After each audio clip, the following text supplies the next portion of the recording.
Outstanding. I love that. All right. So I met you, Brandon, at your conference in June. You did. And one of the things that was really special about meeting Brandon is that there was none of that vibe of superiority, none of that vibe of arrogance. We just started chatting. It was like we just started chatting, right? Just talking shop. And when you meet people that are celebrities in a sense, right? Me and the Kardashians. Yeah, there you go. Me and Justin Bieber, just the same guys. And so it was just, you take notice of these things, right? I mean, it's something that's really awesome. Just super humble guy, even though he's very well known and has done so many amazing things. And so, just want to thank you for that. And then we chatted a little bit more up top at the pool, and we've been chatting a little bit since. But thank you for coming out. Yeah, thanks for having me. I mean, these are my people. You guys are real estate investors, right? So, that's my people. So, appreciate it. Yeah, and so what we talked about doing today, guys, is just walking through your journey, right? Your investor journey, which is, you've done so many different things, right, over quite a long period of time. And I think just unpacking that journey. Sure. And the lessons learned along the way. So let's take it to deal one. Deal one. This goes way back. I don't usually tell this story, but it actually started before I bought my first property. I rented a 4-bedroom apartment when I was 19 years old.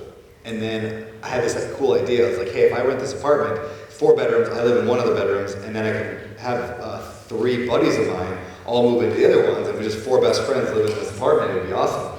And so we did that. We just split the rent 4 ways, and then all 3 of the roommates left. They just got homesick or whatever, couldn't hack it. So we just rented out to people from the local college. And then ended up house hacking before I knew what house hacking was. Right. And at one point, it was just like, I just divided the rent 4 ways. But then I had this idea. I'm like, wait, if I didn't use my bedroom, I could rent my bedroom out and live on the couch. And so I did. And then I got to live for free because I rented all 4 bedrooms out. And then I got an overnight job, so I would work overnight at a group home for mentally challenged adults. And then during the day, I'd sleep in my car. And so that was my first year in real estate, was sleeping in my car. And dude, paying the price. Yeah, I thought it was actually really cool because my wife and my girlfriend at the time, but we were, I would go to work at night, at 9 o'clock at night, work for a few hours, and then, I would work really all night. I didn't have to do much, I just watch TV. I literally just watched TV all night long. It was a cool job. And then in the morning, at 7 o'clock, I'd get off work, and I'd drive an hour to where my girlfriend, now wife, but where she lived with her parents. I'd pick her up, and we'd go get coffee, and then I'd drop her off at work. She worked at an attorney's office, the front desk of the attorney's office. And then I'd drop her off at work at 9 o'clock. I would go down to the parking garage, and then just sleep in my car all day. And she would come down at lunch, we'd have lunch together, she'd wake me up, we'd have lunch together, and then I'd go back to sleep again, and slept till 5. She got up at 5, she'd come down, and we'd hang out all night. And we did that for a whole year. So let's talk about sleeping in a car strategy. Yeah, you're 6'5", and how did you go with this? Yeah, you learn to sleep very small and bunched up, and it worked. That was a random year, but that was fun. Wow. Yeah, that was a good time. So then what's next? So that was pre-real estate, but it had hints of what was to come. Yeah. So fast forward maybe a few months, or at the end of that year, I left for a little while and finished up my college degree, and then came back to where my wife was then at, still girlfriend at the time. And what did you study in college? History. History, yeah. I only chose history, actually. Funny story. That's not a funny story. But I went to a Bible college for a year. So 1 year, little Bible college out in Colorado. That's where I met my wife when I was 18. And the final college I ended up graduating from was a little school in Minnesota. They transferred all my credits from the Bible college as history credits because they said, well, that was, you're learning about the past, so therefore it's history. And so when I ran the numbers, I realized I could get out of college 1 semester earlier if I chose history. And that was the only thing that made my decision go to history. There was nothing other than how can I get out the quickest possible and with the least amount of debt. So that's how I chose history. I never planned to use it at all. There's not a whole lot of uses for it. Yeah, there's not a lot. However, if anybody read any of my books ever, So a few people, okay, so in my books, you'll notice if you read it, like the book on rental property investing or managing or whatever, every chapter generally begins with a story from history, which is funny, so, because I figured I gotta use this somehow. Like, So you figured it yeah, out. so I'll find like a random story, like, have you guys ever heard of the Erfurt 1212 incident? So in Erfurt, Germany, in like 1212, there's like these like feuding like nobles that own all this whatever land. They were fighting and they come together at a monastery in Erfurt, Germany, and they sign this big peace agreement. And then they celebrate, they have a party. They're all like drinking, having a good time, like dancing, clubbing here at this monastery. And the monastery, the dance floor, whatever the hall that they were in, we'll call it a dance floor, broke. And it opened, and underneath it was the latrine pit for the monastery. And so like dozens of these nobles all drowned in their own, or in the feces of these monks, and they died, a lot of them. Whoa. And so I tell this, I don't know what book I put this in, but I tell that story. It's a wild story. And then I say like, what latrine pit are you currently drowning in? It's a very, right? very vivid image. Exactly. And, yeah, people remember that. So yeah, history degree. Okay, so I decided to buy real estate at some point. No, here's what happened. I'm bowling. Maybe bowl. When's the last time you guys bowled? No. Who's bowled in the last year? Wow! No way! That's awesome. I didn't know bowling existed anymore. So I'm bowling with my girlfriend, now wife. I've only ever had one girlfriend, so if I say girlfriend, wife, same thing. I'm bowling with Heather and her friend and her friend's sister. And her friend's sister was like super old. She was like 23, and we were like 21. Ancient. Yeah, ancient. So she's like this old lady. And she's a real estate agent. And so I asked her, I'm like, hey, my buddies and I are looking for a house to rent, because I'm tired of living in this apartment. Do you know any houses I can rent? And she's like, you don't need to rent a house, you can just buy one. And I was like, I'm 20 years old, I have no credit, I have no money, I have no income. At the time I shifted from working, I was still working at a group home, so I worked at the group home. And I'm like, I make, I think it was $8.25 an hour. And she's like, it's okay, there's a thing called a no-doc loan. You guys remember those? Those are fun. She's like, you just apply for the loan and you just tell them a number. And I'm like, what do you mean? She's like, you just write down a number, and that's the number they use. It doesn't have to be the right number. So we have something in common. You did that too. I was a 24-year-old musician. Okay, yeah. That made less than $30,000 a year, and I went into the Wells Fargo, and I'm in, like it's like the vice president, right? So I'm 24 years old. I've never bought a house. And the guy's just like, okay, and I wrote off all my income, right? Because I was a 1099, so I'm like, my miles pretty much covered my income. You know, there wasn't much left, just miles and some standard deductions. And so I'm sitting in the office, and the guy's just like, hey, so we're gonna say you make 60 grand. Exactly, yeah. And don't worry about any paperwork or anything. Your credit's pretty decent, and then I had a home. Yeah, that's all it was back then. Like, so what glory days. Good timing, yeah, right? Yeah. Yeah, I remember the time I was like, she's like, don't worry about it. Trust me, you can get approved. So I talked to the lender, and they're like, yeah, whatever you want. And they approved me for like 300 grand. And I was like, man, at the time, you could buy a house, you know, like 100 grand in that area. And so I ended up buying a house for $89,000, rented out the bedrooms, and got to live for free. So my very first house was basically no money down. I think it was 3%. It wasn't technically FHA, but it was like what FHA became. And I house hacked my very first property. I still did not plan to get into real estate. I had no intentions for real estate investing. Like, that was never on I just wanted to live for cheaper than I could in an apartment and live better. And so I bought this house and I fixed it up. I remember going to Home Depot. Do you guys remember the orange book? It's called like Home Improvement 1, 2, 3. Anybody have that book? It's a popular, it's a popular home improvement book from, they still sell it. Every time you go to Home Depot, it's still there, the exact same book. So I could buy that book, and it's like, here's how to install a water heater. I'm like, oh, cool. And it's, here's how to paint, and how to do flooring. So I learned how to do everything on this house. And at the end of it, at some point, while fixing it up, I was at church, and I was at some friend of mine's church, and I was just bored out of my mind. I wasn't listening. I promise I usually listen to church, but I was not. My mind was just going somewhere, and I was like, you know, it'd be super cool if I went and traveled to Europe for a year, just backpack Europe. And before I get married, before that, I want to go backpack Europe. And I just got this like fixated, like in this like, I don't even think he was talking about Europe. It was just, I had this, I'm like, I'm going to go backpack Europe for a year. You said you weren't listening. I was not listening, yeah, I have no idea what he was talking about. I was on this Europe idea. And I just thought that would be the coolest thing, go backpack Europe for a year. And then I thought, wait, I'm broke, but I make house and whatever else. How can I ever afford that? And then that magic word, which I call the most powerful word in the English language, how. It's like, how do I afford that? And I went, I wonder if I could sell my house. What would it be worth? So I called that ancient old lady, who's now 24 years old, and I asked her what my house was worth, and she told me it was like worth 140. I paid 89 for it. You know, I put some money to it, but I'm like, ran the numbers, and I'm like, oh, I can make 25 grand off this. I could live for 2 years in Europe off that. Sleeping in your car. Yeah, exactly.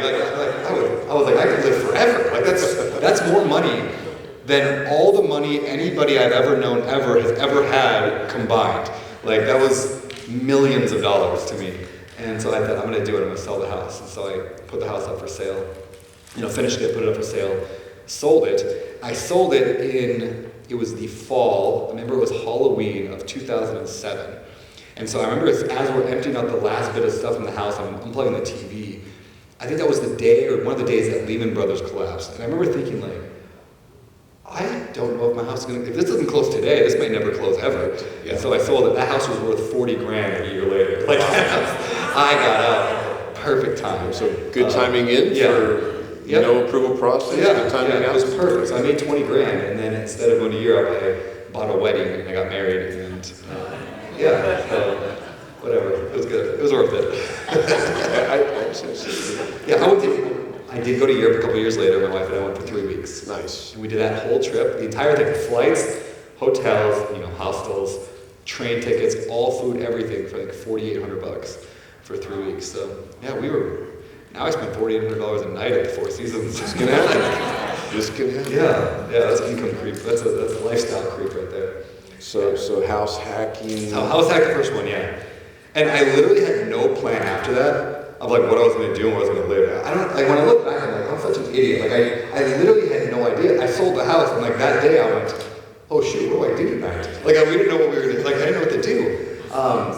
And so we went to live with her parents, my wife's parents, for like 3 months until I could just figure out where I was going to go next and what I was going to do. And then a duplex came on the market for like 85 grand. So it's like, oh, okay, well, I guess I'll buy a duplex, live in one unit, and rent the other one out. Again, I had no idea that was going to be like a thing. And I bought that duplex. And from that one, I'll speed the story up a little bit. Actually, before I speed up, that duplex I lived in, I fixed it up, rented it to my buddy. He ends up going to prison for stuff that we bad stuff involving computers and children, and really bad. So he goes to prison for a long time. That was a rough, weird time. And so I had to figure out how to like get his stuff out of there, because it's not like, did you evict a guy? Is he now in prison? I don't know. And he's your friend? What's your friend? I don't know. Weird. I've never told that story, so don't repeat that. It was really bad. Everybody blast on social media right now. Yeah, he's not in prison anymore, but I've not talked to him since. Weird dude. Anyway, that house, I moved out of it to another duplex, rented that unit out. You're gonna hear kept it, right? Kept it. I did keep it. Yeah, kept it. Rented out both units. Moved to the next one a block over. Fixed that house out. I turned it into a duplex. It wasn't. I just made it a duplex. Were you doing all the work? All the work. Yeah, generally all the work. My brother-in-law did some work too. Yeah. And so I ended up renting out the house to friends, and then some other friends, and then I rented out the other duplex when I moved into my brother-in-law, which was a terrible idea. I had this pattern where I just make mistakes and then make them over and over and over and over for like a 20-year period, up until I rented the REI just recently. That actually worked out the best rental experience with a friend I've had. But anyway, years later, just to tell a funny side story, is that first duplex that I bought, that my wife and I lived in it, and then the buddy, that's no longer a buddy, lived in it. The tenants called me several times over the course of several years going, people keep taking pictures of the house. And I would say, well, it must be the county, reappraising or whatever, I'd say normal things like, yeah, but it's a lot. And I was like, well, I don't know, whatever. And so for years went by, they would just tell me, hey, more people taking pictures. I'm like, weird. And then I finally figured it out when they called me. They're like, hey, we figured out why people keep taking pictures of the house. I'm like, oh, why is that? And they're like, some Swedish tourists just knocked on the door and they wanted a tour of the Kurt Cobain house. And I was like, wait, what? So I Googled it. Sure enough, it was the house that Kurt was born in. So Nirvana's frontman Kurt Cobain was not born in the living room, but born, that was his baby house. He actually lived in both of the units. There's two houses on one lot. He lived in both houses. The first one up until 6 months, and then from 6 months to 2 years. So I'm pretty sure I'm the only person that's owned 2 houses that Kurt Cobain once lived in. Bet. Yeah, so that does nothing for me, but it gives me a cool story to tell on stage. Amazing story. I tried to sell it when I found that out. I put it on the market for like $500,000. I was like, let's just see. And it got 0 interest. Maybe if you left some guitars. I know, yeah, or like a shotgun on the floor. Just kidding. Too soon. Yeah. Anyway, yeah, Kurt Cobain. Random. I did sell the house 2 years ago, 3 years ago. I paid 89 for that one, 85, somewhere in there, whatever, like 80s. And I sold it for, I think it was 220. So like over a course of whatever, 15 years. Yeah. Like it didn't blow up, but it, that's the power of real estate. That'll play. Yeah, especially with leverage and everything else. Yeah, that was a weird time. Anyway, so yeah, I just house hacked my way one to another to another. Then I got offered a job, not a job, a buddy of mine who was a landlord. Actually, this is a good lesson here. One of my best friends was painting a house for his landlord. Because his landlord's like, hey, if you want to get a month of free rent or whatever, you can paint this house. And so my buddy's like, sure. So he calls me and he's like, can you help me paint a house? And I was like, I've never painted a house before, but sure. So we go over there and I learned how to use a paint sprayer. Actually, this landlord comes out and shows us how to use a paint sprayer. And another ancient. Yeah, he was so old and so incredibly rich. It was wild. But his name was Kyle. And so I'm painting the house with my buddy, and then Kyle comes over and he's in the kitchen doing something, getting some units ready, getting ready to rent out this other house. Anyway, so I go in the kitchen and I'm talking to him for like 3 hours, just like picking his brain on real estate. How did he get so rich and how did he do this? And the guy owned 30 rental units. Like the richest person I'd ever met in my entire life. Blew my mind that a human could own 30 rental units across multifamily and single family. So I picked his brain, ended up painting all of his houses, took over management of his whole portfolio, and ended up buying some deals from him. And he became one of my closest friends, mentors, advisors for years, really, until I moved to Hawaii. So now you're kind of property management. Yeah, so now I'm in property management, and so we're managing all of his units along with all of mine. I was just picking up a few here and there. Ended up buying a 24 unit from a couple from my church. Wait, that's a pretty big jump. It was a big jump, yeah. I went from 8 to 20. I had 8 between a couple duplexes and a couple single families. Was flipping some houses. And I read Ken McElroy's ABCs of Real Estate Investing. Anybody read that one? Oh man, it's such a good book. Highly recommend it. It's old now, it's probably 20 years old, but Ken McElroy, who's Robert Kiyosaki's real estate guy, Ken wrote the ABCs of Real Estate Investing. It's in the Rich Dad series.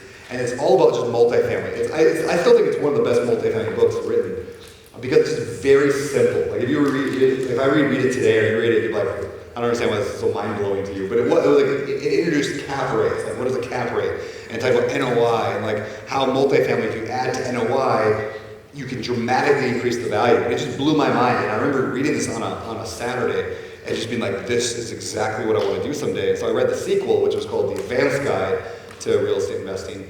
I read both on Saturday. I was just consuming this stuff, and I go to church the next morning, and there's this old couple there. Just ancient. They were probably 55. Wow, just pretty much ready to go. Yeah, they were one foot in the grave. They were ancient. I'm 24 at the time, so they were old. And this guy, we've gone to church together for years. He'd even help me do some. I can't remember, some electrical work on one of my very first rental house. He had helped me and showed me how to do some electrical work. I had no idea they owned rental properties. I had no idea they were real estate investors. It never came up. But I'm talking to them and I was like, yeah, I just read this book yesterday and another book. It's all on apartment complexes and I'm going to do that someday. It's like my dream now. I'm obsessed with it. And they looked at me really funny and they're like, that's so strange because we have an apartment complex we want to sell.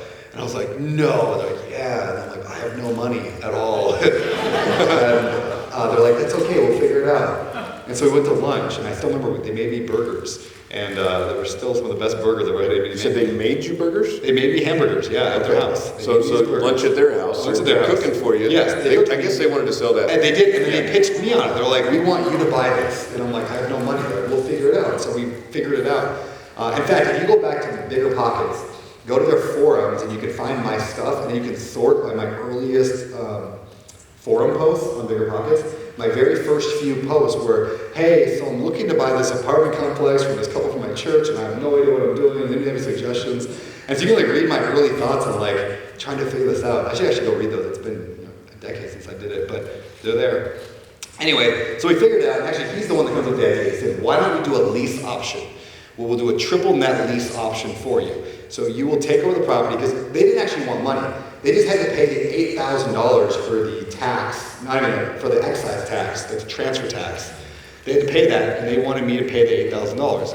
I didn't have $8,000. I had maybe $1,000 to my name, because I was a real estate investor. Anybody know that? And so, like, I had no money. So they're like, well, why don't you rent it from us, the whole 24 units? You rent the whole property from us.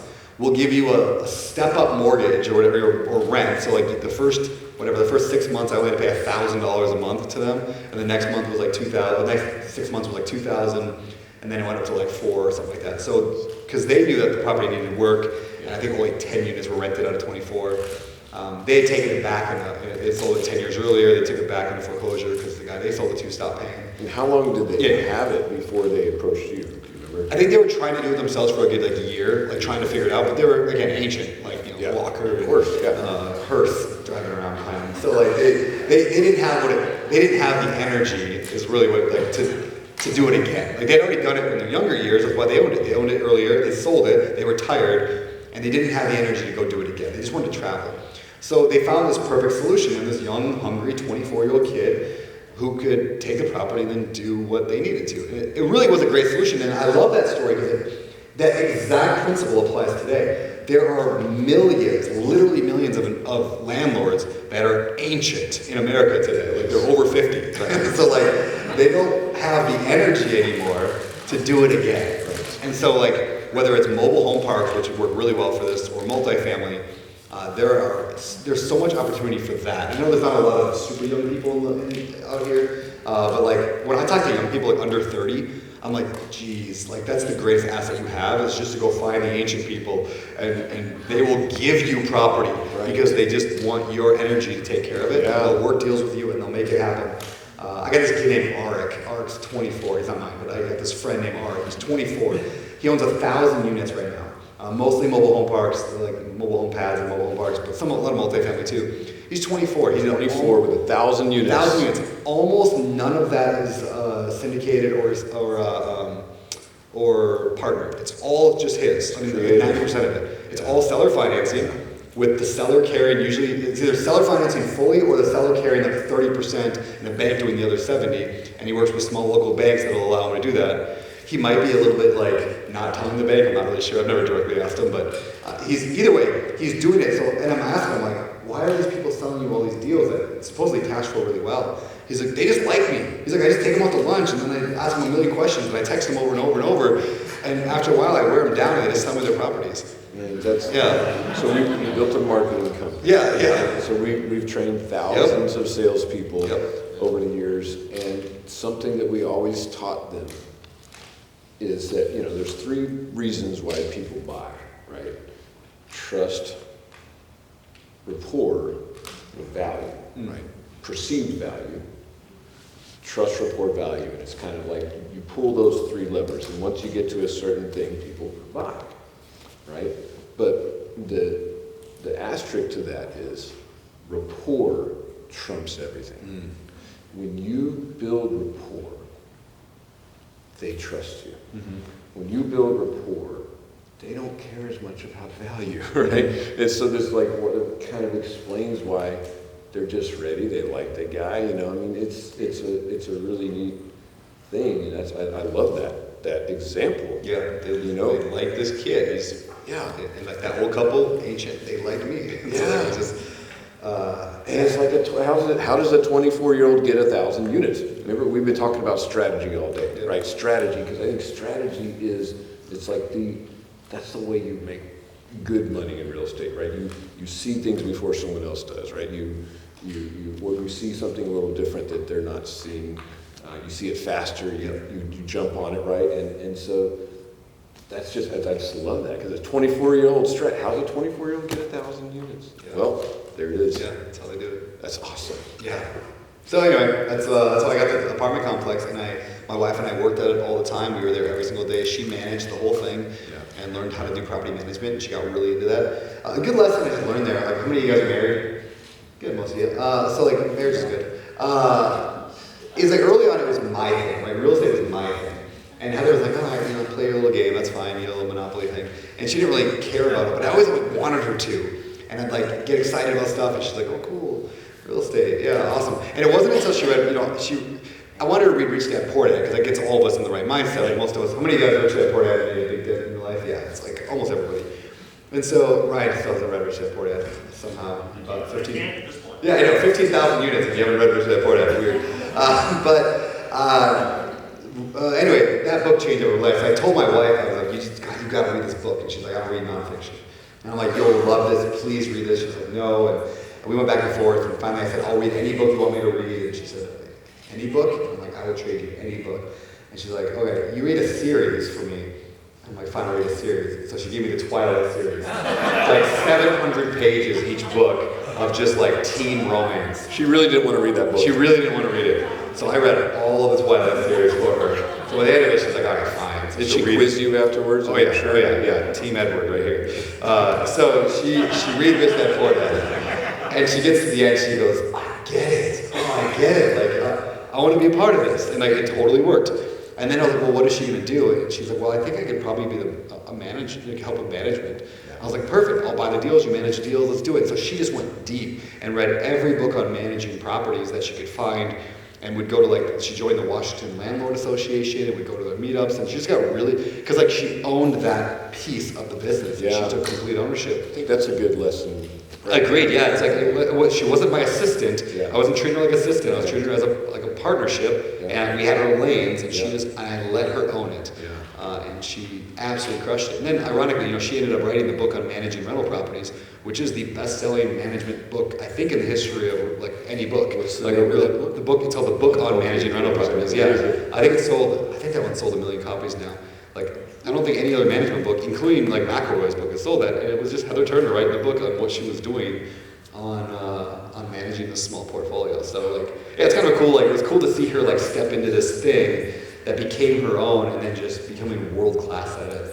So that's kind of fun. And I think maybe you can talk a little bit about how you guys work together, right? Because like my wife and I, we've been in business since 2010 together. We built a marketing company. We operate real estate together. Now we're building this education company together. And we meet a lot of people that are husband and wife, and they're like, how do you do it? Like we would murder each other. Like this is, how do you guys do this? And I get maybe it's not for everyone, but what are some things that you've learned as far as operating with your wife? And I mean, having the lanes and taking ownership has been really helpful. Yeah. I also think this might not sound PC, but I don't think you can't have two captains of a ship, right? So like, I've seen couples try to be like, no, we are perfectly equal in ownership and control and direction, and that's a problem. Just having two, and you're both fighting on it. So I never said the words, and she never said the words, but it was clearly I was driving the ship, but she took full ownership of that division. Yes. In the same way I manage my team today, it's like I'm still the driver. I mean, technically, I'm the CEO. I don't even know what I am anymore. I'm the founder member. You're the architect, right? Yeah, the architect. Like I'm like whatever. But like I let my team run pretty much without almost any input. Like I mean, like I'm there, but like Walker, who's my CEO now, he runs Open Door Capital, and like Michelle runs Open, my management company. Yeah, I think when you have leaders that are doing well, right, then you don't have to step in like that. Right? But if you have leaders that are not doing, like you hire the wrong people, which I've done many times. Then you have to step in. Then you become that until you find somebody else, right? Yeah, it becomes much more difficult and complicated. But so today, so a lot of it's just like trying to find out what she wants and then matching it with something that gets her fired up. And like finding, it's just like having kids, right? When you have kids, like when they start showing an interest in something, you like pour into that. Like my daughter recently, about a year and a half ago, we're driving and she goes, Mom and Dad, I have an idea. I'm like, okay. And she goes, well, you know how you said that you want a bigger house? And we live in Hawaii, and houses are very expensive. And I'm like, yeah. And she goes, well, you said that we can't really afford the kind of house you want to buy. And I was like, yes. And she goes, well, I have an idea. And she's 9, by the way, or she was 8 at the time. And I was like, all right, what's your idea? She goes, chickens.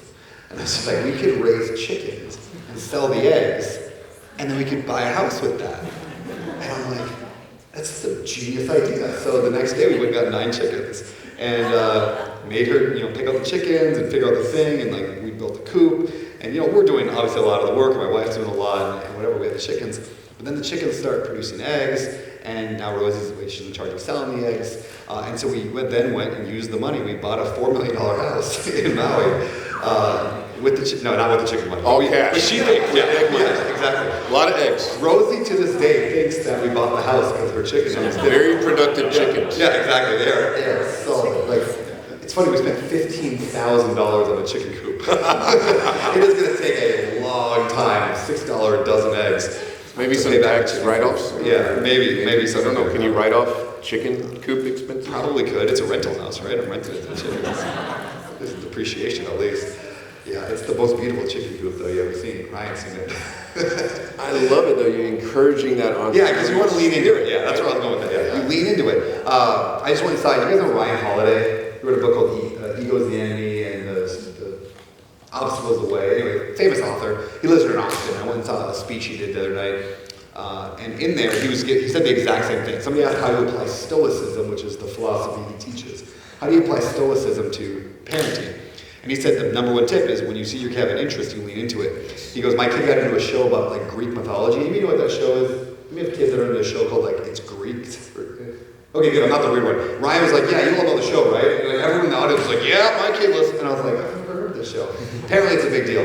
But he's like, yeah, my kid got really into the show, so we went to Greece to go and lean into his interest. Wow. So anyway, go back to the spouse thing, working with your spouse or with your kids. It was like Heather took that little bit of interest in the management, and it was just like I lean into it, and I buy her the books, right? We go together to a management thing, and I try to support her in her interest, and so she could go deeper in that interest. So that worked really, really well with her until we had kids, and then it didn't. Right. And so then we had to get her out of the business. Right. So we pulled her out.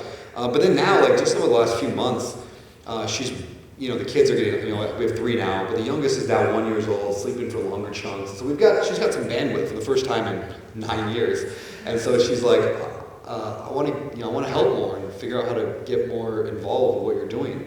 And so we started talking about different options, and it's like, it doesn't really make sense for her to come in and try to lead property management anymore. I mean, managing 20, 30, 40 units is very different than 14, 15,000.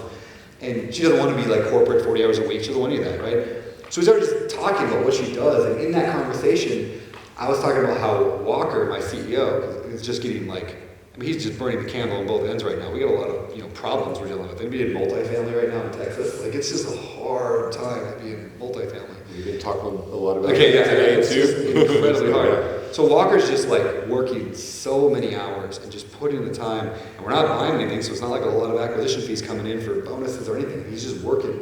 And I was telling Heather this. She goes, "Oh, I'm gonna send a care package to him."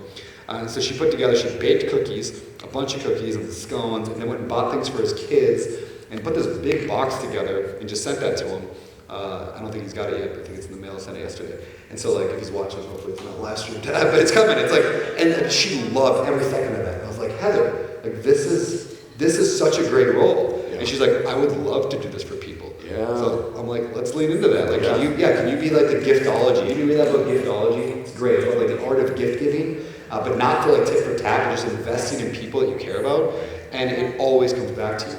And she's like, that sounds like the greatest role of all time. I get to make cookies for people and send them cookies in the mail. I had one of our biggest investors the other day. He called me. And he's got millions of dollars with us.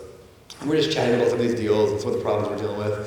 And he goes, at the end of the call, he goes, all right, well, great talking to you. And tell Heather I said hi, and tell her I still brag about the pie she made 6 years ago when I was in Maui. And because she made a pie for our investors. Like, she made a bunch of pies. Remember that, Ryan? Yeah, she made we had a big meetup of our investors. And she made a strawberry pie. He's like, I still brag to everybody about how great that pie was. Tell her, I loved it. Did you have some ice cream with that pie? I'm sure, yeah. I have ice cream. Yeah. So she's like, now she's trying to brainstorm, how do I send a pie to that guy? Like, another pie, you can't, you can send like cookies and cakes pretty easily, you can freeze stuff, but how do you send a pie? I don't know, but that she can't stop thinking about it. She's like going through a million scenarios on how to send a pie. Does anybody in the room know how to send a pie? We can help break it down. I have an idea. Do you? Okay. She can pair up with Tiff's Treats and they can sort it out. Yeah. Oh. Tiff's Treats? Yes. Do they make good pies? No, but maybe they could partner with a pie company. Partner with a Maybe pie a company. delivery partner. Maybe, yeah. Because the problem with the pie is it flips over and it's gone, right? So like you gotta deliver it in a way that can, but yeah, there's gotta be a way. So anyway, all the lesson there, I guess, is what I'm trying to figure out is like, it's like leaning to what she loves and bringing her in. She's also like plays probably the most important role is like just like strategic advisor with all that. Like I tell her everything, like over like, and for a while I didn't. For years I didn't, and I wouldn't tell her something like. Why? I felt like I didn't want to stress her out. Right. Yeah. I don't want her to think relate on to this. Yeah. You don't want to protect our exactly. Want to protect our family and our from wives. the stress. Yeah. And she would always yell at me about that. She's like, I don't like. I want you to tell me what's going on. I'm like, yeah, I know, but you don't, like, it's just dumb business stuff. You don't need to worry about this. Like, you got the kids, I got the business. But she finally, after years, I found like, oh, she really does want to know what's going on. And she can help. And she can help, yeah. She's that outside perspective, and she really does have a lot of perspective and help. So, the last, like, probably 6 months have been so good for that, like, of the strategic advisor kind of role. And then, ironically, like, that level of intimacy has just made our, like, marriage better just in the process, which I thought it would be the opposite, right? Because with men, we don't want our like wives to think like, oh, we don't got this, or we're having a problem. Like we want to be strong. Like, oh yeah, we've got this, babe. It's fine. It's easy. And so I was kind of worried that like my image would go down in her mind if she saw the problems and my stress. But the opposite is actually seems to be true. So that transparency, openness, and because I've actually. My wife's title at her last company was Chief Strategic Officer because she just has this amazing ability to look at anything practically, whether it's marketing or any kind of business scenario, and just take it all in. You know, she's got a background as at 26, she was running a 1,500 person sales force for a multi-billion-dollar pharmaceutical company and launching some of the most successful drugs at a very young age. So like. Educated in Romania, which is a different education system. They're practically college graduates when they get out of high school, and it's intense. And so, but she has that ability, and I'm just kind of like you. Like I want to protect. It's probably more for protection, just not having so much stress. And but the same kind of thing. Like, well, they've been a little upset. Like, why aren't you telling me this stuff? Like what? But then, same thing, learning the lesson, and I'm still learning the lesson, right? Because I mean, we have that instinct, but I'm learning the lesson. Like, just tell her, and then get the feedback, and then there's going to be a good result from that. Yeah. Cool. Well, should we go back to the story? Huh? Should we go back to my story? Yes, come on. All right. So then we bought 14,800 units, and here we are today. All right. Bye, everybody. So 24. Okay, so 24. So now you're up to what? About 30, 30 units, 30 units roughly. Yeah. At that point, we had enough units. So I always had a goal, like early on. I said I want 30 units, and everyone should make $100 a month in pure cash flow. Like, if everything's said and done, if I can make $100 in actual profit in my pocket, 30 units is $3,000 a month. That's basically $1 million. And so I knew if I could get to 30 units, that would be all the money I needed, and I could retire. And how old were you now? 24, 25? So I was 24, 25 when I got that apartment complex. It took me a couple of years to really get it fully leased up, 24 units, get it running, everything was right. Flipping some houses in there a little bit here and there. But so by the time I was 27, when I finished that project, got it completely done, had the cash flow coming in, and I was making $3,000 a month. So I said I did it. So that was a journey. That was a journey, yeah. So a couple years. 21 to 27, roughly, to get to $3,000 a month. Yeah. And I was like, I'm done. I quit. So I quit my job, and I was at the time I worked at a bank for a little while in that to kind of make some more money, and I quit my job and retired. And by retirement, I like literally would sit on the couch every day and watch Law and Order for like 7 hours straight every day for 6 months. Like that's all I did. It was a weird time, and I was probably like looking back, I was probably depressed or something. Like I had nothing to do. Have you recently watched the movie Office Space? Yes. Was that? Yes. That could have been definitely the problem. I loved. I just want to do nothing. Yeah, I just want to do nothing. Yeah, Just do nothing. Yep, that's what I wanted. I wanted to sit and do nothing because I worked so hard up to that point. So I sat and did nothing for a while, which is not good for anybody. And in that, do you remember like illegally downloading torrents? You guys remember torrent downloading? So like BitTorrent or whatever, LimeWire. LimeWire, yeah. So I'm using LimeWire, and I'm like, get rich quick videos or something like that. And I download an ebook version of the 4-Hour Work Week from Tim Ferriss. So I didn't even buy it, I pirated it. And I read the 4-Hour Work Week, and I was like super intrigued by this idea of like an internet business and making more money. Yeah. Because I realized also $3,000 was great, but I didn't have kids yet, right? And so I thought, well, I probably need more income in life. So I read the 4-Hour Work Week. It talks about building like a small little micro business, and had different ideas for it. And so I started a blog called Real Estate in Your 20s. And because in my 20s, and I was doing real estate, and I thought, well, there's probably other people in their 20s, so I can kind of teach that. I had heard like it's really good. I've heard, and I still teach this today. If you're going to try to make an influencer, like kind of a business, like what I do, it's really helpful to be at the intersection of two niches. And what I mean by that is like it's not if you just try to make an Instagram account like I'll teach you real estate, you're competing with a lot of big people, including people like me who've been doing this for 20 years. It's really hard to compete in that space. But if you're like, I teach assisted living to women, like, dang, like you're like right, like there's still thousands of women who want to know about assisted living, but there's nobody in that space that owns that right now. I mean, I can't think of who's the woman person who teaches. I mean, maybe there is. I actually think there is. Gene's ex-wife. You know, Gene. What's his name? Yeah. So he passed away. His wife. I think she's running the company. Or daughter. Anyway, whatever. But you get the idea, right? It's all like real estate and young people. Let's do that point. And so I chose real estate in your 20s, and I started to blog and just writing what I was doing, and just teaching little stuff in like little short 200, 300 word articles. And not that it never like took off, but I started making a little bit of money. I sold a calculator for $9, a little spreadsheet, like the same spreadsheet I use. I just put it on for sale for $9. Up until the website stopped working like 6 months ago, I don't know, I just stopped working at some point, finally, 20 years later or whatever. Up until 15, whatever, 13 years later. But I still would get like a sale every month or so, well, and that was $9. That was like the beginning of online. Yeah. That was Like, a lot of yep. That was the beginning of that. So. Yeah, so I was making passive income. Right. Like, yeah. The internet. I think at one point I was making like $200 a month off this calculator, and I was just rolling in it. It was so good. But anyway, okay, so in that process, when you're trying to create a blog back in the day, the tactic you would do to grow your blog is you would guest post on other people's blogs that were bigger.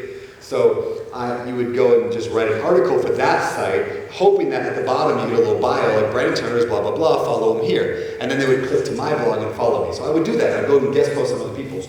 Well, one of those blogs that I guest posted on was called Bigger Pockets. It was a tiny little website run by a guy named Josh Dorkin. And he was just a solopreneur working in his basement. Company, you know, I didn't even have there was no media, no podcast, no events, no conferences, nothing. It was just a little blog. What year is this now? This would have been, 7 or 8? Yeah, about 8, 9 maybe in there, 10, maybe even 11, I don't know, 10. I think I joined in 11. 11, okay. Yeah, give or take.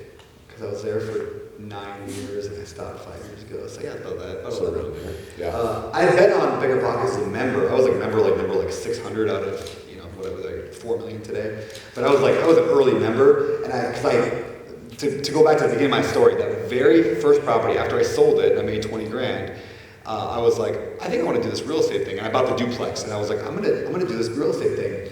And I told my dad that. My dad said, you're crazy. You should go to law school. That's what I was planning to do. He's like, and I said, well, I don't want to go to law school. I'm just going to go buy rental properties. He's like, well, what are you going to do if tenants don't pay rent? You won't be able to pay. You have no money. And so you're going to go broke and then go bankrupt and lose everything and, come crawling back home. And I'm like, oh. So he was leaning He was, into yeah, he was really helping support me on that mission. Yeah, so I was like, yeah, you're right, Dad. I don't know how to overcome that. So I Googled at the time what to do when tenants don't pay rent. And an article came up on this tiny little, at the time it was even smaller, all it was then was a forum called Bigger Pockets. And there was a forum conversation about what to do when a tenant doesn't pay rent. And so that's when I signed up for Bigger Pockets. So I'd known about the site, I'd been a member there for a while, but I started guest posting a blog. And that's when I got to know Josh Dorkin, who's a solopreneur working on his blog, and me working on my blog. We got to know each other, became Facebook friends. One day on his Facebook, he wrote, hey, I'm looking for help editing blog posts. Is anybody good at English? I'm like, I can do that. I'm a writer. And I was a writer, but I was not good at English. I don't know there, and I don't know where to put commas or whatever. It doesn't matter, I just lied my way in there, and I was like, I can do this, totally. And it was a volunteer position, not even paid. It was volunteer editing blog posts for him. And so I started doing that, and for about 6 months, I just volunteered doing that for Josh. And at one point in there, I was like, hey, we should start a podcast. And he's like, what's a podcast? And I was like, it's like a radio show. You can listen to it in your car and on your phone and all that. And I remember saying these words to him. I was like, this is like, the podcast trend is dying and it's about over, but I think we can get the tail end of it and get some traction. And he's like, all right, well, let's do it. And so we launched the podcast with a goal of within 5 years, we wanted to be in the top 100 of business shows. And then the first week we were number 3. The first week we were at number 3 or 4 or something like that. And yeah, the whole time I was there, never dropped below 10 of business podcasts in the world. So like for whatever reason, like, now looking back, I'm like, well, he had a big email list. He had 100,000 people on his email list. Back then, like when we started the podcast. So it wasn't like we started from scratch. Right. We started a podcast with 100,000 people, and arguably like probably one of the top 5 biggest real estate blogs at the time, or websites. Yeah. I mean, today it's clearly like number 1, but like it was, at the time there was, do you guys remember REI Club? Maybe old school, the REI Club, and there was CRE Online, and there was, I think it was realestateinvesting.com. And there was like 3 or 4 or 5 big ones back in the day. And then we just destroyed them. That was like the most fun like decade, because it was like Josh and I working 100-hour work weeks to just destroy every company in the space, and just by doing a better job than everyone. That was literally what we would say. It was like, we're gonna take them out and we're gonna do better. We look at everything they do and we're like, we're gonna do better than that. And we were obsessed. Yeah. And so for a period of time, I stopped real estate investing really. I mean, I'd buy a house a year maybe if I could. So really focused on the bigger podcast. Bigger Pockets was everything, podcast was everything. I was like, I'm gonna go all in on this. Because Josh was paying me so much money to be there. I was making $40,000 a year to be at Bigger Pockets, to work 100 hours a week. And that's not an exaggeration, it was 100 hours a week for several years. All we would do, morning to night. We would be up at 6 in the morning and we'd be talking on Skype, and we would have an 18-hour Skype session. And we wouldn't get off until that night at midnight. We'd be like, all right, I'll see you at 6 in the morning, and we'd get up the next day. I mean, it was startup style. So what was motivating you at that time? I loved it. I just absolutely loved the internet marketing game. Yeah. Like more than I loved, I got obsessed with real estate. I loved real estate, but then I really got obsessed with the marketing game. And the fact that it was doing both, it was so fun. And it's like, it's fun when you're winning, right? Like when you're just like winning. Every month was better than the month previous. Every quarter was better. Every year was better. And we were growing. We were hiring people. And neither Josh or I knew how to run a business. Like we had never done that. We'd all just, like, he was a teacher, and I worked at a group home for mentally challenged adults. Like we have no knowledge of how to do business, and so everything was like figuring it out. And was it all trial and error? Yeah, it was all just trial and error. None of you read marketing? Do you read marketing books? I did a little bit. Follow? No. Yeah, like I read not a lot. It was like 80-20 Sales and Marketing from Perry Marshall. It's probably my favorite marketing book. Still to this day. If you haven't read that book, I'd recommend it. It's called 80-20 Sales and Marketing. That book just changed how I think to this day. And I think about it every day, about how I think about marketing. It's how we raised $120 million at Open Door Capital in 8 weeks. It was like I just took what Perry said to do and I just did it. $120 million in 8 weeks. Yeah, that was wild. And capital raisers in the room? I mean, I have a unique advantage, obviously, but I mean, getting to that, we can shift to this, because I think there's a lot of lessons in there. So I built Bigger Pockets for a number of years. I got obsessed. I'm actually hiring for a role right now. I'm hiring for a few roles right now, but one of them, I'm hiring a growth manager for my education company.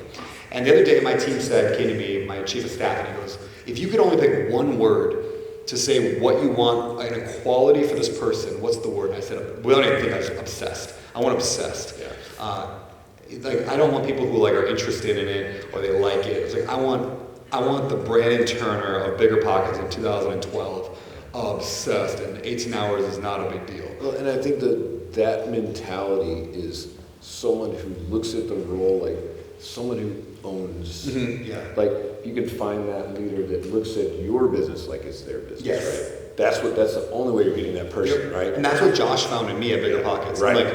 I actually the irony is I had only owned a computer for a year prior to I bought my computer at the time that I started the LineWire stuff. I didn't even own a computer before that. So in other words, I didn't know computers. I didn't know technology. I didn't know internet marketing. I didn't know how to write. I was doing a blog, but if you look back, it was terrible. I had zero skills that made me good at that role. I didn't know how to podcast. I couldn't publicly speak. I couldn't talk on YouTube. Go watch my early videos. They're complete garbage. So in other words, the skill set was zero. So then why did I become so valuable to Josh? It was only that. It was ownership. As I said, I'm obsessed and I'm going to own it. to this day, I'm still not good at almost any of that stuff. I'm just pretty obsessed with whatever it is I go into. And so like obsession gets you pretty far. And I think the other thing is that you love it, right? Like, I love it, you know, Dan Martell, right? Yep. He's buy back your Yep. time. Like, find the thing that you love, that you're really good at, and that makes good money. Right? If you can find that combination, right, then that's the key. And then as a CEO, just do those things, right? That's kind of the book in a nutshell, right? Yeah. I mean, but it's a great book. But it sounded like you loved it. You were obsessed. And of course, with marketing, right? Marketing is like a lot of people think marketing is coming up with the perfect thing. It's not that at all, right? It's doing testing, learning, iteration, over and over and over. And following like rabbit trails online of like, oh, how did that one guy do this one thing? And oh, here's his funnel that he did this, and that was cool. So I can see how that particular, you know, skill could be, because maybe not every skill you could learn from just obsession of doing, but that one you can, because it's just looking at the results. Okay, how do we tweak it? How do we tweak it? Yeah, so we were obsessed. And so like today, I mean, like Walker, who is our CEO, so you know, Ryan Murdoch right there, he and I are co-founders along with Brian Murray of Open Door Capital, and then we hired Walker to come in first as an intern and then as a director of something and something else, and now he's CEO, he runs the whole thing. But if I had to pick one word for Walker, it's obsessed. He's obsessed with it, and he is detail-oriented, and he loves it, and so that's what makes him so good. That's why my wife just had cookies, because if Walker left, if any of you steal Walker, I mean, like, it's like Walker, like, he could demand so much more money from me, because, like, I would pay anything to keep him. Like, and so he owns a large chunk. I think he's got a large chunk of Open Door Capital today. Okay, so there's a point there, too. Yeah. He's not just acting as if he's an owner. Correct. He is part of it. And I got ownership of Bigger Pockets at some point. Not a lot, but I got a few percentage points. So that right, that's, you know, again, your leadership, recognizing that if I give some equity here to a guy who's worth way more than you're paying him at this point, right, who's just crushing it, then, but that's probably the other reason why he's not as concerned, right, because he knows he's got that equity. So I think that's a cool lesson. Yeah, I'm a big fan of the equity stuff. Like, I only own 42% of Open Door Capital. At the end of the day, 42. The rest of it is, you know, Ryan has some, Brian has some, Walker has some, and then the entire rest of the executive team has some.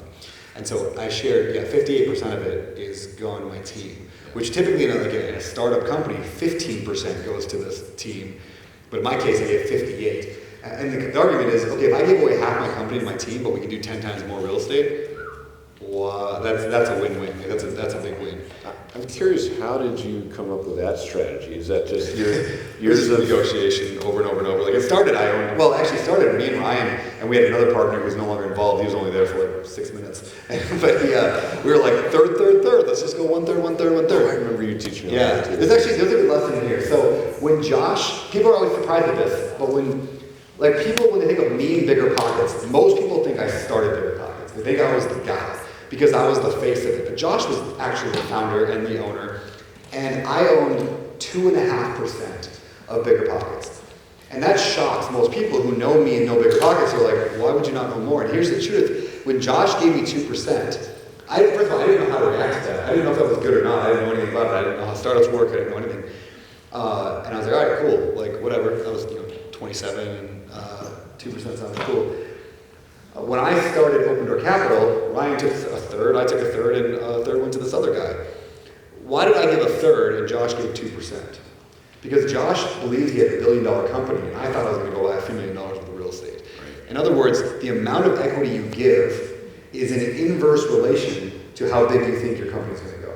So if you give an employee 10% because they're an employee, because they're your first employee, you probably think you have $1 million business. If you give somebody 1% to your first employee, you think you got a $1 billion business. And so it's a pretty big correlation. So I generally have always just given way too much equity to everybody, because I just like undershoot everything. I mean, our goal was $50 million of real estate. Like, that was our big vision, was 50 million. And today we're at over $1 billion. So I just am a chronic under believer in myself and our abilities. And so therefore we give a lot of equity. I mean, all my companies, I'm just always throwing out equity. Is it just that? Because what I've learned from just observing You're just a very generous guy. Thank you. Very generous. I don't think it's generous as much as I'm like, I don't want my kids to have my money someday. Like, I don't plan to give them probably almost anything. I mean, maybe they'll inherit some properties or whatever if they're worthy. I mean, let's be honest. Like, in 10 years, money doesn't matter anyway because AI is going to change everything. Probably, whether they're all dead or we're all millionaires, so it probably doesn't matter anyway. But up until realizing that, I don't want my kids to have it anyway. I don't need a private jet. I don't need a college wing in my name. So it's like just like you can call it generosity, but it's not like it's a capitalistic decision in almost every way. I'm, like, I'm going to get people so bought in because they have so much to gain that they will make a ton of money, and I will be happy to share it. So it's not even generosity. Like Open Door Capital wasn't generous to give Brian Murray a giant chunk of my company. The guy was a rock star in the real estate space, and so I knew I could do more with Brian than without Brian. So it's still selfish. I still see the leadership aspect in it as well, right? That's kind of that strategic leadership where, you know, if you get people that are bought in and they have equity and they've got something to win, right? Really, then you get better people, right? Hopefully you get better people, and you know, I guess once you find the right people, then as the CEO or as a founder or owner, that does make life easier, right? I mean, there's right. I guess there's a lifestyle component to all this, right? A huge lifestyle component in that, like, I mean, when I built Open Door Capital, my idea was like, I'm going to build up a $15 million portfolio by doing zero work. Like, that was the original idea. Like, I just want to surf, and I just want to, you know, maybe meet once a week for half hour with Ryan, and you know, whatever, he can do his thing, and another guy will do his thing, and we'll just make money. So it was very lifestyle driven in the beginning. It has changed quite a bit. It's changed because I got obsessed with it. We all did, and it just took on a life of its own. And just there's a lot of lessons in there. Like, just because I could raise money, I probably shouldn't have raised as much as I did. You know, we were at a unique time, or I knew we were in a unique time in the market and my ability and where I was in my whatever. We can get to that in a minute, but like. It went from lifestyle to a very business. Like I'm working today well over 40 hours a week for the past year on just Open Door Capital, and then I've got 12 other businesses. So it's been like by far the most amount of work I've ever done in the last 12 months since those 100-hour work weeks with Josh back in the day. Anyway, okay, so the Bigger Pockets. I want to transition. 9-year journey with Bigger Pockets. So Bigger Pockets for 9 total years, but in the middle of that, I went to a conference. Best Ever. Anybody been to a Best Ever conference? Joe Farrell. It's a pretty good conference. It's a lot higher level conference. Like it's syndicate. It's like this. It's like people who do like capital raising. There's a lot more suit coats in the room than like if you go to like the REI Summit, which I put on, which is like I'm in flip flops the whole time. And so like it's like Joe's got a wealthier group of people there that are more experienced. And so I'm on stage speaking. I'm the keynote speaker at this event, and I'm looking out there and I'm like, oh, I had the time I owned 30 rental units, and I was doing the podcast, and I realized I'm only there because I can sell tickets.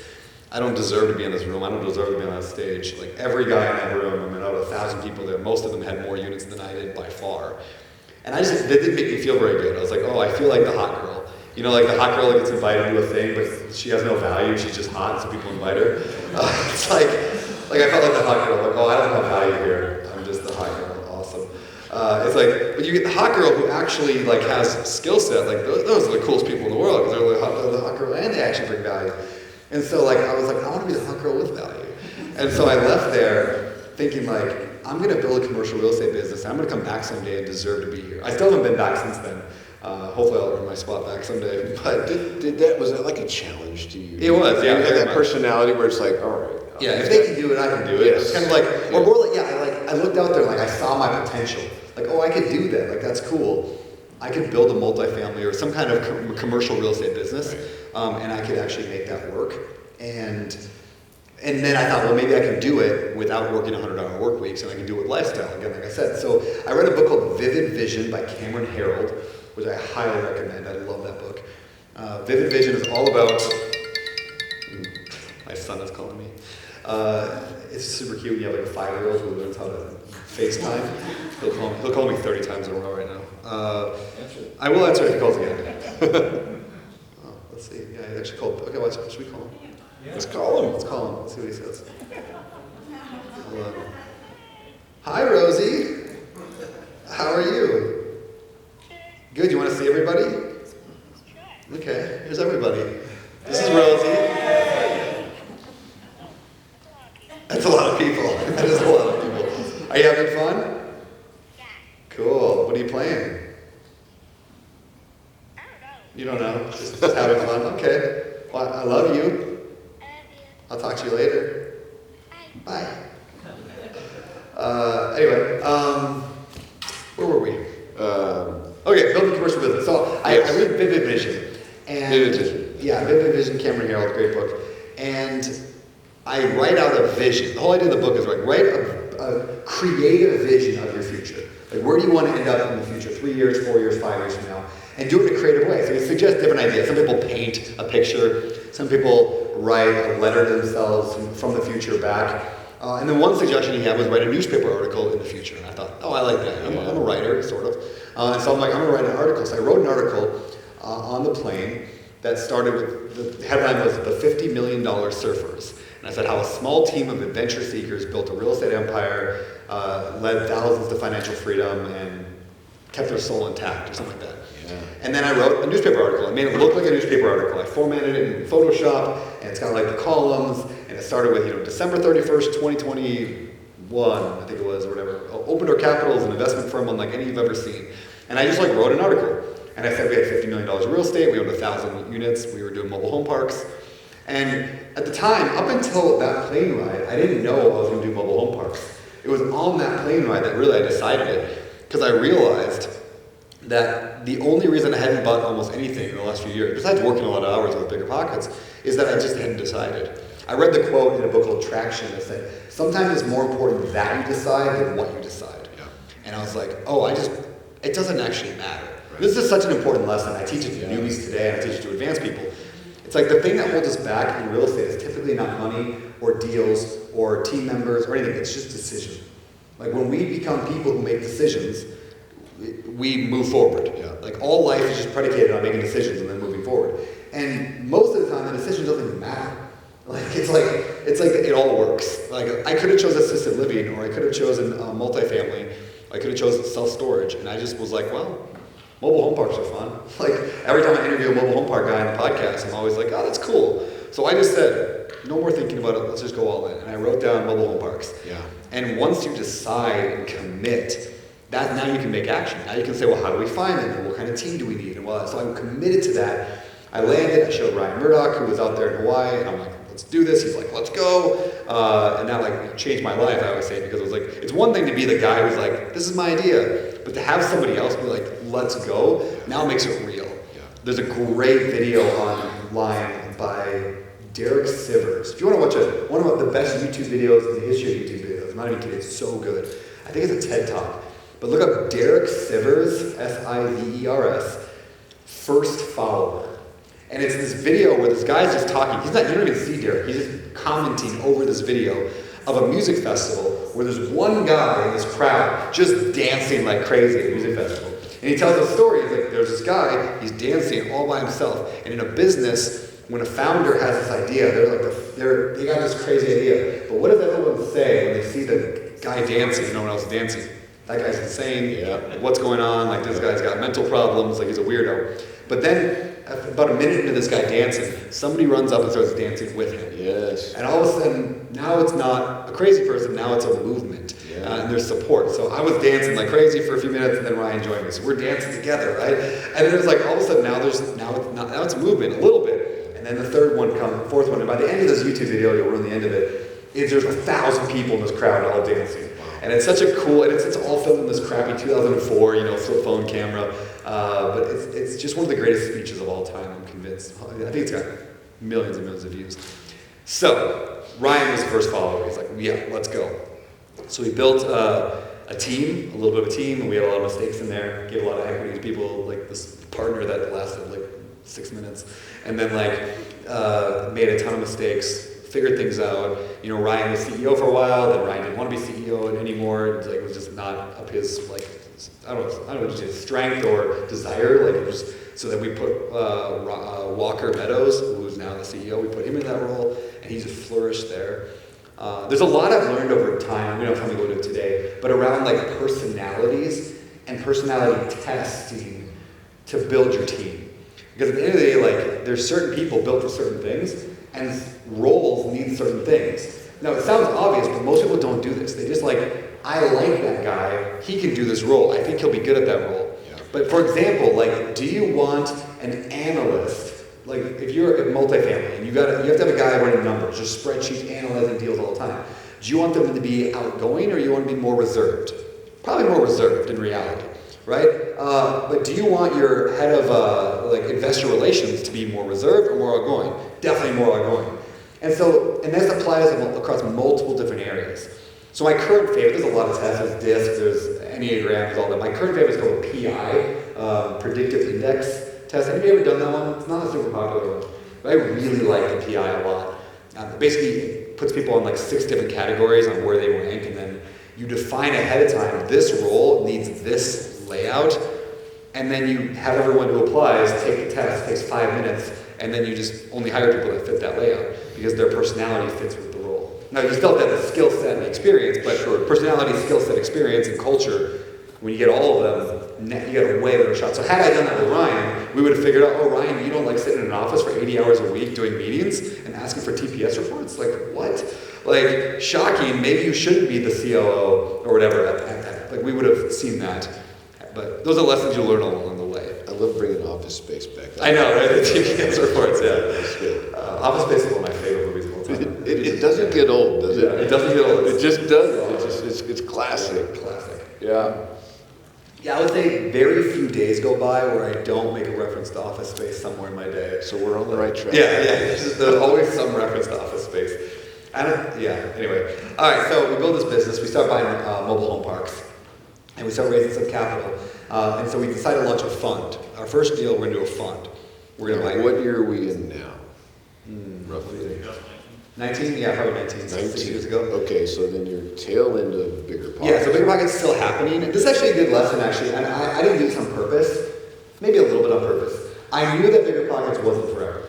I knew that I would get to a point where I'd get either burned out from it, tired of it, or in reality, private equity would buy it, which was the plan, which is what they did. And who wants to work for private equity? Not me. And so I knew eventually I'd be out of it. And so what most people do, and I see this over and over and over, you guys probably do too, is a person sells a company or quits their job and then is lost. And they don't know what to do next. And they just flounder for a long time. Because you're like, especially as men, our identities are wrapped in our job so much. And then when the job goes away, they just get depressed.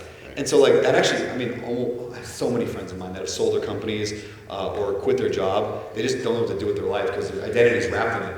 So I'm a big believer in building the bridge to the next thing, like while you're still at the old one. So like I shifted my identity very much from like Bigger Pockets to now I also do real estate.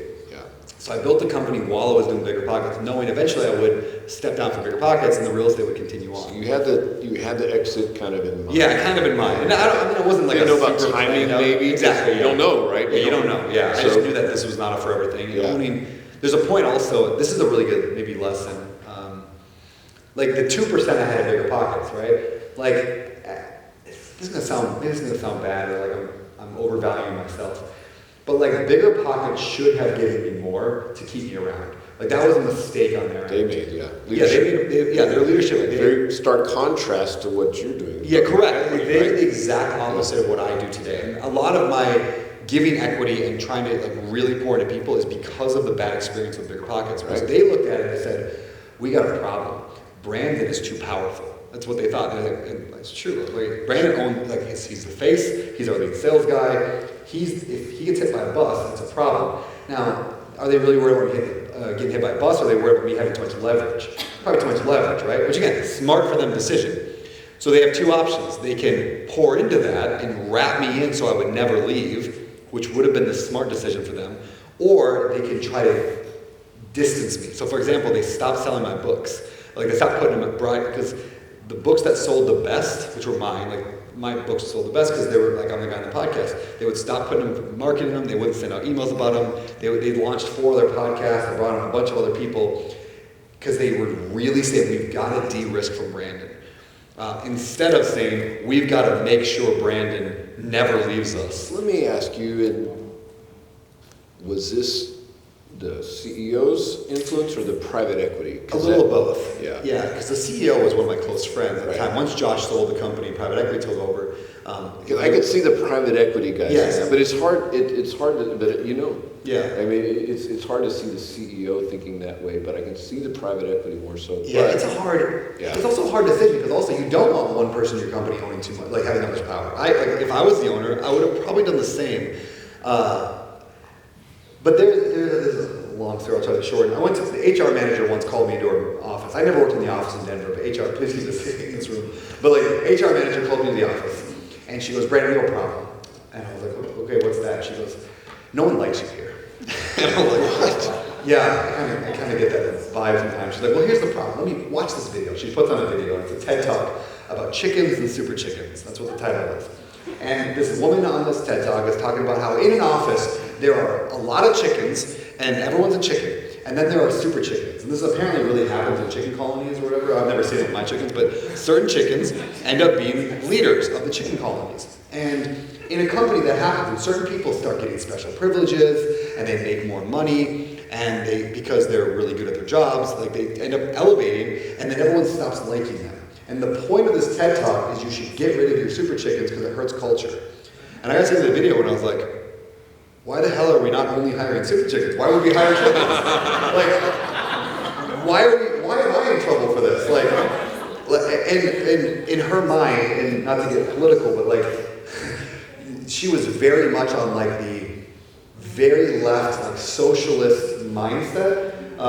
And Bigger Pockets, because a head of HR was that way, everyone she hired was that way. This is like 28-year-old kids in Denver. It was full of them. There was a petition for a while that went out there. This is legit true. There was a petition with all the members signed it that demanded that Brandon make the same amount of money as they do. It was unfair that one. They didn't know what I made. They just assumed. No, I was only making like $100K at that point. My 40K got up to like 100. I wasn't making money. I was making money off book royalties though. Right. I wrote a book. Yeah. I negotiated a 30% split on the book royalties, and then my book sold 1 million copies. I made hundreds and hundreds of thousands of dollars a year on book royalties. They thought that was unfair. Everyone should make the same amount. And so that was a petition that went out there. So you can see the culture of Bigger Pockets was this way, which to their credit, they wanted to turn communist. They wanted it very much, which is ironic for a real estate company, right? And you wondered, like, yeah. Anyway, to their credit, they have turned that ship. Like it was a probably 5-year period where it took a long time to get those people out, and it was real rough. I mean, there were so many stories I can't tell because I'll get in trouble, but it was so woke crazy for a while, to an annoying degree, like to the point that everyone should make the same amount of money and that it was unfair. All right, so anyway, super chickens. Why did I start talking about super chickens? Anyway, it's kind of your transition, right? To so open door. Bigger Pockets started going this way, and I could feel that, and all those things like the petition and the HR manager and all that. I could tell my time was done, so I started building a new transition. All right, this is where I was going, the fund. So, and I say this for a reason because I want people to realize, like, I'm at this point now, like, arguably one of the more like famous real estate investors at like this point in the world. I think my star has fallen quite a bit since leaving the podcast, but whatever. I was like head of the podcast, my face was everywhere. I'm gonna go raise a ton of money. And so we decided to launch a small fund. We're gonna start with $5 million. And I just couldn't do it. We couldn't raise it. Like with my huge email list, with my 100,000 and 200,000 Instagram followers, we couldn't raise $5 million. The reason I tell you that is just to say, like, there's a tendency to go, well, of course Brandon could raise all that money. He had all this stuff going. I couldn't. The first fund, we tapped out at $3 million. And that was so hard. I mean, we had hundreds of phone calls.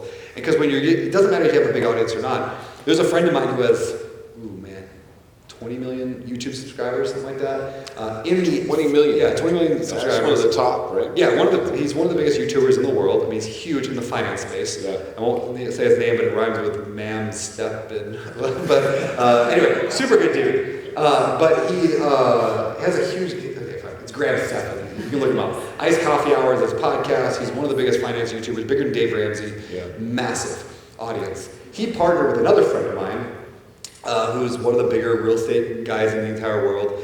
I won't say his name, but anyway, big real estate guru, has a big audience, not Grant Cardone, but another big guy.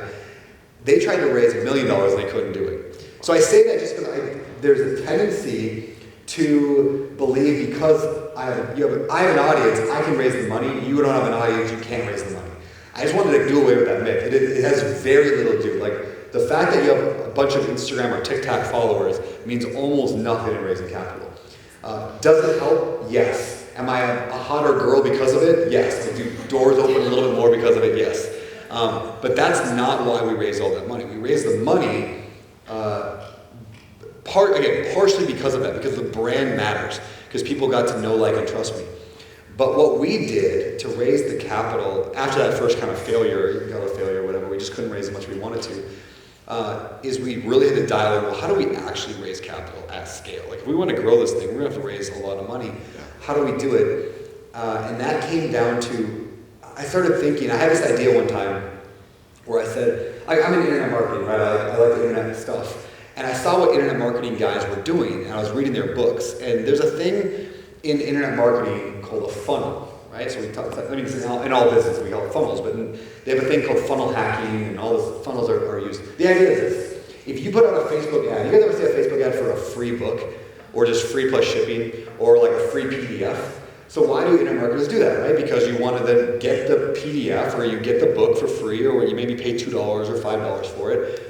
And that helps offset their ad cost a little bit. But now you're on their email list and they can market something, and then they can sell you on a more expensive product. So if you ever want a thing online and you do like, hey, yeah, you paid for that $10 thing, but have you thought about this $100 thing? And you're like, actually, I have. And so anyway, it's a funnel. And so I looked at that and what internet marketers were doing, especially high-ticket internet marketers. So think like Grant Cardone selling a $50,000 course on real estate. Right. How does he do that? He puts out a free ebook that says how to invest in real estate. You give them an email address and your phone number. They then call you, and for every dollar you spend, they know that they can make $2 on the back end by selling you down a funnel. So that's how a funnel works, right? Nobody was doing this in the real estate investing space at all. Nobody was doing Facebook ads or Google ads or anything to raise capital. I mean, really at all. I think you guys might have been. You guys were early on, but like nobody was really doing ads.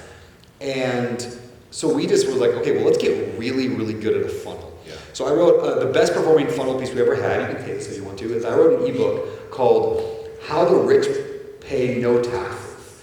It was just like a 12-page white paper. It had a picture of Donald Trump doing some weird thing with his finger, so it was like catchy enough. And I was like, hey, if you're rich and you don't want to pay taxes, I'm just going to tell you exactly how Donald Trump and other people don't pay taxes. And it was like a 12-page report on depreciation. There's how does depreciation, very simple, like a fifth grader could understand it.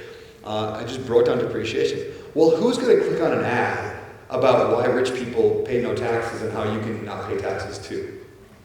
Rich people who have a tax problem. What do we need to raise capital? Rich people who have a tax problem. And so we would just market this book, and we had tried, I'm not even kidding, hundreds of ads. This was just our best performing, but we tried hundreds and hundreds of different things over the years to raise capital with ads. That was our best performing, generally. Because then we have their email address and we have their phone number. Well, guess what? Right away we get on the phone and we talk to them. We ask them what they're interested in doing, and what their goals are, what they're trying to do, and then we just work the funnel. So that leads to this point a few years later, or a year later, we're doing mobile home parks, we're figuring it out, and then we start venturing into multifamily. And we partner with this group out of Houston, Texas, and we say, okay, let's buy some multifamily. And then we land 6 apartment complexes in like a 4-week period or 8-week period. There's like this crazy short period of time we landed. This is like 2021. LOIs accepted. Yeah, LOIs accepted on whatever. But I think it was 6 massive apartment complexes. And we had to raise, then to buy that, we needed $120 million. And they were all set to close in like the next few months, right? So we were like, we at the point raised maybe $20 million total. And we needed $120 million, and we had about 8 weeks to do it. And it was like, there's no way we can do this. And so we were going to give a bunch of them back and not buy them. Now in retrospect, we probably should have not bought some of them. You wish your marketing failed. Yeah, I wish my marketing failed. I wish I was much more stupid back then. But again, you never know, right? You make the best decision you have with the data you have at the time. I didn't know cap rates were going to go, you know, like this and then just like that. Yeah, and so we didn't know a lot of the stuff was going to happen, but whatever. We had to raise this money, and so we spec'd out the funnel. We said, okay, if we paid this much for an ad, and this happens here, and we get this many phone calls, and this many people show up to the call, and then this many percentage close on the call, and this is the average amount of money people make, or invest, and then we make an acquisition fee on what people do. So let me break that down slowly. This actually may be beneficial. I'm going to break down the whole funnel for you. It's what is the cost to get something, like first of all, how much are you going to spend on ads? Well, let's say we're going to spend $1,000 on ads. Let's make it simple. $1,000 on ads we're going to spend. What is the cost to get somebody to click on that ad? It could be $1, it could be $5, it could be 10 cents, it could be $20. Depends on where you're advertising, whatever. It's all over. But there's a number there. So let's just say it's $1. So we spend $1,000 and we pay $1 per click. How many clicks is that? 1,000 clicks. Okay, so we got 1,000 people to click. Now what did they click on? They clicked on to get some free item. So on that next page is where they got to put their email and phone number in to get the free item. What percentage of those people are going to give us their email address and phone number? I don't know, let's call it 25%. Let's say 75% of people who even click the ad just disappear. So what's 25% of 1,000? 250. So now we got 250 email addresses and phone numbers. Now out of those 250 people, how many of those people can we get on a phone call to talk about our investment? Now there's several steps maybe in there with like, you know, giving them emails and whatever. But drip campaigns. Yeah, drip campaigns, all that. But like how many can we get on the phone out of the 250? Let's call it 10%. So 25 people. Okay, out of 25 people we get on the phone, what percentage of them are willing to invest in a deal with Open Door Capital? Let's just call it, I don't know, one of those people, whatever that is, 1 out of 25. So what's that, 4%? So 4% of people we can actually close. Again, that number's not probably accurate, it's probably a lot higher than that. But like, let's just say for easy math, we get one person to actually close. And then how much money does an average person invest? Our early investments, our average was about $50,000. Right. Why? You know, why was our average $50,000? That was your minimum. That was our minimum. We said $50,000 was our minimum. Guess what everyone does? One day, we just said our minimum was $100,000. Guess what happened? Our average went to $100,000. Nothing changed at all. So if you want one easy tip for today, it's just increase your minimums if you're going to ever raise capital from anybody ever, and you instantly can raise more money. So we just went from 50 to 100. Now there's a point where you get diminishing returns and then it goes backwards. But I think that was such an easy. If you have 50, most people have 50, they have 100. So our average today, I think lately is like 119, something like that. Some people put it more. There's some cool tricks too, by the way. So when you think, by the way, okay, so let me wrap this thought. No, let me put it here. I'll put it here. So the whole point of funnel hacking, what that means, you've heard the phrase funnel hacking, is you look at your funnel. So we have how much we're going to spend, cost per click, the number of people who have to give us their email and phone number, the number of people we get on a phone call, and then the number of people we convert. And again, that's just an example funnel. You can add more steps to that. You can subtract steps. You can make it more nuanced. But basic idea. Then comes the most powerful word in English language, which earlier I said was what? How? How, yeah. So how do we, let's forget the first number, $1,000 for now, but how do we get our cost per click from $1 to 90 cents? How do we do that? And we just play with ideas. Well, how would you get a cheaper cost per click? You have a better ad. Okay, so let's try 100 ads. And this one ad got a 70-cent cost per click. These ones were $1.50, and this one was $2, and this one, oh, so the 70-cent one, let's just run that one, right? And now over time maybe it goes up. But that's the idea of hacking a funnel, is you just say, how do I do a better job of this one piece here? And then you go to the next one. Okay, well right now only 25% of people on this landing page give us their email. Well, how do we increase that? Well, we can make a better looking page. We could try 2 pages. So let's go split testing. So you can make 2 almost identical pages, one slightly different, and you send traffic to both of them, and you see which one gets more people to convert. So internet marketers do this stuff all the time. We always have tests running all the time. You can say this is how we built Bigger Pockets. I mean, this was me and Josh's 5-year period. All we did was this concept for Bigger Pockets, and then I just applied this concept to real estate. So we said, okay, well, how do we get this? And so we just backed into each one was a how, and we would set targets. Well, we want to get $1. We want to get here. We want to get 25%. We want to get 35% of people. And I went to a Tony Robbins event recently, Business Mastery. Anybody been to that? Super good. Could have been one day. It was 5, but Tony talks a lot. Did he let anybody else talk? No, never. Actually, there was one day he wasn't even there yet. Another guy that was phenomenal. But anyway, Keith Cunningham, he's phenomenal. He wrote a book called The Road Less Stupid. Probably one of the best business books I've ever read. Yeah, super good. Anyway, okay, so Tony actually does a talk on this exact topic about taking your funnel and optimizing it, and he had a nuanced piece in there that I thought was so good. This was by far the best part of Business Mastery, made the whole thing worth it, and it will make me millions of dollars, is he said, you don't go and say, how do I get from $1 to 90 cents? You go to your team and say, what do you think we can do? And you get the team inspired and get the team to set the goal, because when you set a goal, it's your goal. And they're going to just, work, maybe try to do it, maybe not. But when you tell your team, what do you think we can get to? And they're like, I think we can get to 90. How are we going to do that? Like, oh, then your team's involved. So anyway, that was Tony's nuance, is get your team involved. Buy-in, right? Yeah, the buy-in, that's exactly it. Yeah, you get them to buy in. That's leadership. Yes, that's leadership. That's what it is. Yeah. So like that one piece of Business Mastery was worth the 15 grand or whatever it cost to go. It was really, really solid, that thing. Of course, he took that whole talk and then 4 hours of it and turned it into a pitch for $20,000 something, but that's Tony. He's really good at that. So we moved to, which by the way, if you guys went to the back of the room right now, I will sell you the scoop. He's like, oh no. We're splitting that 50-50. Yeah, Exactly. Yeah, I'm so bad. I can make so much more money in life if I was good at that aspect of like selling people, but I'm terrible at it. All right, so we looked at this funnel, and at the end of the day, let's say we get one person to invest, and the average is $100,000. Well, what can we buy with $100,000? How much real estate does $100,000 buy us? $250 maybe, $300,000? Let's call it $250. So with $100,000, we can buy $250,000. Well, obviously, we're not going to buy $250,000. I'm just talking percentages. But every 100 grand helps us buy 250 grand worth of real estate. Well, what is the 2% acquisition fee on $250,000? What's 2% of 250? 5 grand, right? 5. Right? Yeah, you got this. 5 grand.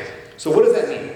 It means if somebody gives us 100 grand, we're going to make back in the next month or two 5 grand, just off a fee. Now that money goes to keep the lights on, it goes to pay, other things. I'm not saying we can just go and blow that money, but technically speaking, I can spend $5,000 to get one person to give me $100,000, and I can make that money back within 90 days. Does that make sense? It's your break even. Yeah, my break even Up to 5. is about $5,000. So if somebody gives me 100 grand, I know I can spend $5,000 to get that. Our average cost, now this has gone up dramatically over the last few years because I think more people, I think I'm gonna, my ego tells me that I taught everyone how to do this, now they all do it. Probably not, just people figured it out. But like now every syndicator does this, and so it doesn't work as well. Now our average cost is like $8,000 or $9,000 to get somebody to invest 100 grand. Well, that math doesn't matter anymore because now I only make 5 grand, and I still have to keep the lights on. So like if you take all your acquisition fees to pay for Facebook ads, how do you pay for your staff? You don't. So it doesn't work as well as it used to. But in that moment of time, it worked really well. Right. So that was the secret to how we bought $120 million of investor capital, and it cost us $1.5 million, I think, is what we spent on ads over like an 8-week period. Spent a little over $1 million. But we made that back in acquisition fees, and we bought the properties. Yeah. I still think that would work today. In fact, the last time, like I said, it's like 8 or 9 grand now. But I have not done the Tony Robbins of, okay, team, we got to get this down. We're not really raising capital at all anymore. Right. At least the last 2 years we haven't really raised. But if we go back into raising again, then we will go back in and we will look at the funnel again and we'll say, how do we do this better? And that word how, here's what and this goes back to the fun of marketing. I was at a conference recently, and I'm talking to a real estate, I don't know, it was like Turbo Tenant maybe, or one of the landlord softwares. And they told me, the guy was the head of marketing, he goes, oh dude, you know what our best marketing source is right now? Hulu ads. He goes, we spend hundreds of thousands of dollars a month on Hulu ads, and we make a phenomenal return. Like, Hulu? He's like, Hulu? Hulu specifically has a real estate investing specific category of, and they know the people, if they're into real estate investing, I don't know how Hulu knows this, but apparently they do, and that they only show ads to people who are into real estate investing. So we just use that, and we spend a couple $100 grand a month, and we make like 500 grand or whatever it was off that. And I'm like, so... Kind of back to that strategy. Yeah, the strategy, seeing something that someone else is doing, and jumping in. It's kind of like how Facebook works. Because we saw this, we were in the solar space for a while. And Don, big time in solar space, and so earlier on, and you crushing it. Yeah, right? yeah. And then once the bandwagon, Yep, everyone figures it out, and then you gotta that's do it. driving your cost up, Yep. and then it doesn't work anymore. And Yeah. so seeing it first, right, and capitalizing on that with a Hulu, very strategic. Yeah, and so being aware of what other people are doing, especially, this is the key here, it's like almost every bit of success I've ever had is because I was aware of how somebody did success in another area, and I just applied it to this area. And that's like Jay Abraham 101. If you know Jay Abraham. I know Jay, I mean, I don't know. He's Tony's. I know of Jay, yeah. Tony's mentor. He's Yep. brought in. We hired him to consult for our marketing did you? company for a couple of years. Yeah, I know he's like the GOAT. So I got to know Jay, and that was one of the best lessons I learned from Jay. And you're teaching it, which is what most businesses do, really what most industries do, is they all kind of operate the same way. Yeah. Right? All the businesses within the industries kind of operate the same way. They just use duplication. And so what Jay taught is that you can take some type of strategy from a different industry, and if you bring it into your industry, you can rise to the top. Yeah. You can completely separate yourself from the competition. Why? Not because it's any kind of unique strategy, but because nobody else is doing it. So that's what you did with the marketing. Yes, we just did it hard. You took it from the bigger pockets, Yep. right? But you already learned that the people weren't doing it in capital raising, and so that's like Jay Abraham. Yeah, I love that. And it's amazing. And And it works. And so like we call it innovation, right? That's a good word for it. Like, you have to continually innovate if you want to be an entrepreneur, real estate investor, whatever. Because especially in a hard time like today, it's hard to do real estate. It's very competitive, and there's BlackRock and Blackstone and all the other like companies that are out there. Just you're competing with them in a lot of areas, and we're competing with really smart people. So how do you get that edge? Is you've got to do something that nobody else is doing. So like the Hulu, you can take the Hulu thing. I'd love for someone to try it. I have not tried it yet, which is to my fault. Like I should try it. I should try it at First Deal, which is my newbie training program. I should try it at Opener Capital. I should just try it. But trying it takes bandwidth, takes people, takes time, and I'm a little busy. So another Jay Abraham lesson, because you just triggered me. He's like, hey, take 5% of your profit and test. Yeah, I love that. Take 5% of whatever your profit is and use that to test, to find that next innovation. Because the thing that Ryan and I literally just had this conversation on the drive here, is like, to be successful and scale up, you don't need to find a brand new thing. Like, we don't have to invent a new type of real estate. You need to find this slight edge, like a small thing that nobody else is doing. Because we're very like if like Mark and I are competing on an apartment complex, I don't know if we ever have, but let's say we are, and like we're competing on an apartment complex, like our numbers are going to be very similar. Like you might say 58 million, and I might say 57.5. Like we're all competing about very similar numbers because all of our underwriting looks very, very similar. But if you have this edge, for example, this is maybe a bad example, but I'm going to play with it and try it. Do you guys know the rent by the room strategy? Have you guys heard of this co-living or pad split? So like it's where you buy a house and then you like rent out every room individually, kind of like how I started my journey. Rent out each room individually, and you can get like I have a house I'm doing this at in Atlanta, 10 bedrooms.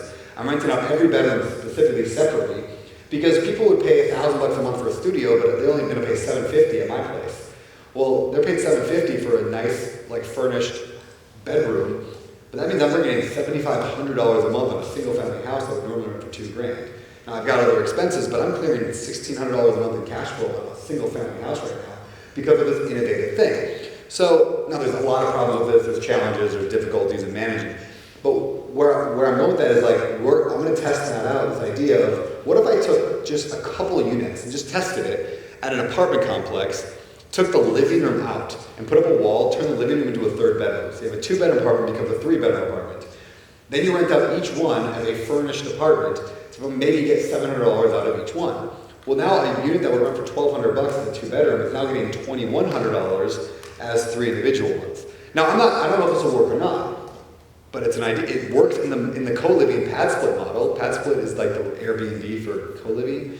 I mean, they've got tens of thousands of people doing this. It works. It's working for me right now.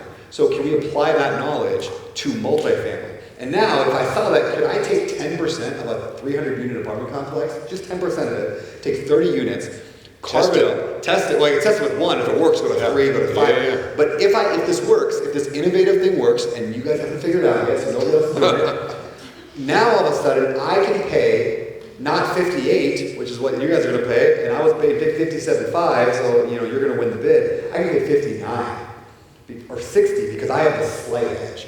because I got the thing that nobody else figured out. So I can pay, so that's really what the influencer benefit is my Facebook ads get lower cost per click than yours, because people know who I am. And so that's my slight edge that allowed me to raise a lot of capital. So it's finding that slight edge. Is it rent by the room? Probably not. Is it doing midterm rentals in your multifamily? Is it just outsourcing your whole property management company in Mexico? Maybe. Like right now, like a lot of property management companies are 100% US based. But if you shift it over to Mexico for 80% of your staff, you could cut down your property management from 6% down to 5%. Oh, interesting. Could that give you the slight edge needed to be able to outbid other people in the market? Yes. And so scaling in any business, whether it's real estate or, I mean, literally anything, comes down to those, like, what's your slight edge?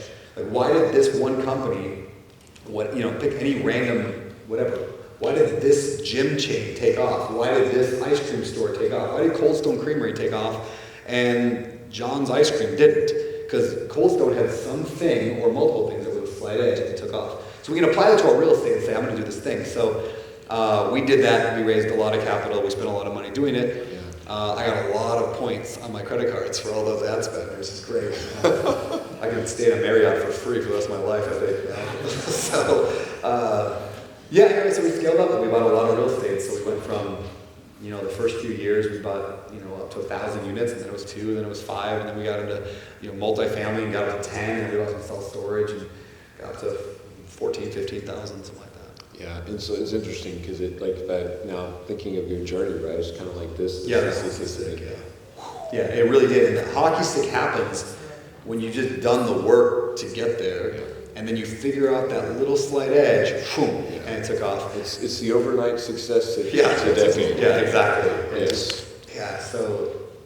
Anyway, it's wild. So the company we hired to do this, they're called GenRev. I can tell you, like GenRev. I don't have a cut with them. I don't get any money from them. Probably the biggest financial mistake I ever made was not negotiating that. Because now almost every syndicator I know is using GenRev to run their Facebook ads with the same strategy we did. I didn't ask them to sign like a don't share our info stuff. So I have no idea if they're taking our I'm sure. Everyone's just copying. You had 20s in the room? Yeah, I don't know. Yeah. So, whatever. Now that strategy doesn't work as well. Okay, so when I go back to raising capital again, which we'll get back to it when we get stabilized in our Texas apartments, I got to figure out the new thing. You know what Grant Cardone did? It's genius. Grant Cardone, how did he raise hundreds and hundreds of millions of dollars at this point? Do you guys know? I think billion actually. He did most of it on Sirius XM radio. Nobody was doing Sirius XM. So he raised most of his money. And he wasn't out there most of the time advertising on Sirius. He wasn't advertising, sometimes he did, an actual investment. Most of the time he was advertising a free ebook on how to invest in real estate. He was doing it on Sirius. And he spent millions and millions of dollars. Yeah, again, just strategic, right? Yeah. So radio ads are kind of out. Yep. But then there's whatever stations he got. It probably has some target audience that works, and he did it. I would love to test out billboard ads in Las Vegas at the airport that have some message of going home broke. You should have invested in open door capital, and then showed our return. Did you hit on red? Yeah, exactly. Yeah, it's like average casino odds of winning 7.3%. Average odds of winning with open door capital 98 point, whatever. I would love that ad, and I have no idea if it would work. It probably wouldn't. But what's it cost to test an ad in an airport for a little while? A couple $1,000? Yeah, right? And if it works, you pour just tons of money into that, and you go and you grow your business really big, and then everyone catches on, and you're back out, and you gotta rethink it again. And so business is just innovating, and then pouring fuel on the fire, innovating, pouring fuel on the fire, and it's just that repeat cycle over and over and over until you're dead. It reminds me of a Jim Collins book. I believe it was Good to Great, or Great by Choice, one of the others. And in the concept of metaphor is fire bullets and then cannonballs. And the picture is you've got two ships, right, in the ocean, like back in the day when they were shooting at each other, and that's how they were fighting, right? So they would take out the revolver first and get their aim, right? They'd fire some bullets, make sure they've got their aim right. Then they get the cannonballs out and start blasting, right? And so that's exactly right. That's what you're talking about. That's what it is, yeah. Test it, it works, okay, boom, go. Right, and you said making the decision too, right? Making that decision. I think it's, real estate is risky, right? We got to say that, right? Real estate is risky, right? You can't just just go jump into a deal. Like, don't do that, right? But at some point you got to take action, right? Take educated action. That's why I know you're passionate about education. We're passionate about education. We want them to take the right action. We want them to understand the deal, understand the numbers, understand that first. But then, once you've done the homework, you got to get in the game. You got to just do it. And it is risk. It's always risk. But there's a lot more risk in doing nothing than doing something, right? Yeah. And until you jump in, you're not going to learn. You learn by doing it. And so cool. So then you've scaled up here. Yeah, we scaled up, and then the market tanked in Texas, especially where we bought. And so the last year really has been stabilizing and just trying to that's been an interesting time. We could talk for hours on that. I know we're probably way over time, but the last year I've learned so many lessons on negotiating with banks. Like, they don't want the property back. Some of them do. Some of them they'll take it. Oh, yeah. Some will, but some of them are like the ones we worked with. I think we had 7. So we did a lot of bridge debt, which was very popular 5 years ago when we bought all these, or 4 years ago. Where bridge debt was like short-term debt, and we're going to burr it. We're going to buy it, rehab it, rent it out, increase the value, and then refinance it and hold it for long term.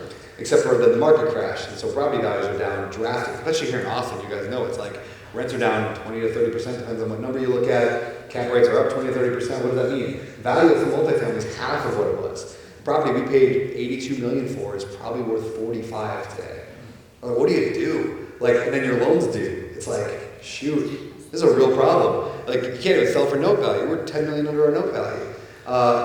Ironically, that's most likely why the bank hasn't taken it back. If you were close, right? But even some of ours that we've been close on, actually, out of the 7, we had 7 deals with bridge debt. All 7 we've got vendor workouts with on all of them. Now, at least generally on all of them we've had workouts. There's a couple right now that are coming up on where we might just have to sell them and just take a loss, and that's going to suck. It's going to be really hard to tell investors. It's like, hey, we lost all the money. It might still work out. We've got some Hail Marys in the air right now that could work, and that's hard. It's really hard. A lot of people learning that lesson. A lot of people dealing with that situation, and it sucks, right? Nobody saw the rates coming that fast and that high. Right? Yeah, we did things for those of you in multifamily, you'll know this, but there's a thing called a rate cap. So a rate cap is like insurance on, hey, if mortgage rates go up, because commercial loans are adjustable, and we don't want another 2007 to happen again, so it's like insurance on, hey, if the rate goes up, we're going to kick in this new insurance. The insurance is going to cover the cost of the additional payment. That's how it was always explained to me, and how I explained to other people. So everyone just talked about it. It's true. What wasn't talked about is 2 things. One, what are the limitations on it? And one of those limitations was how much it would kick. It was basically one of ours was it would only go 1% per year. Anything over 1%, you're responsible for. Well, interest rates went up by more than 1% a year, which means it only kicked in some. The second thing they never told you, and we never thought about, was the ramifications of the what if. That's a big phrase, but let me break that down.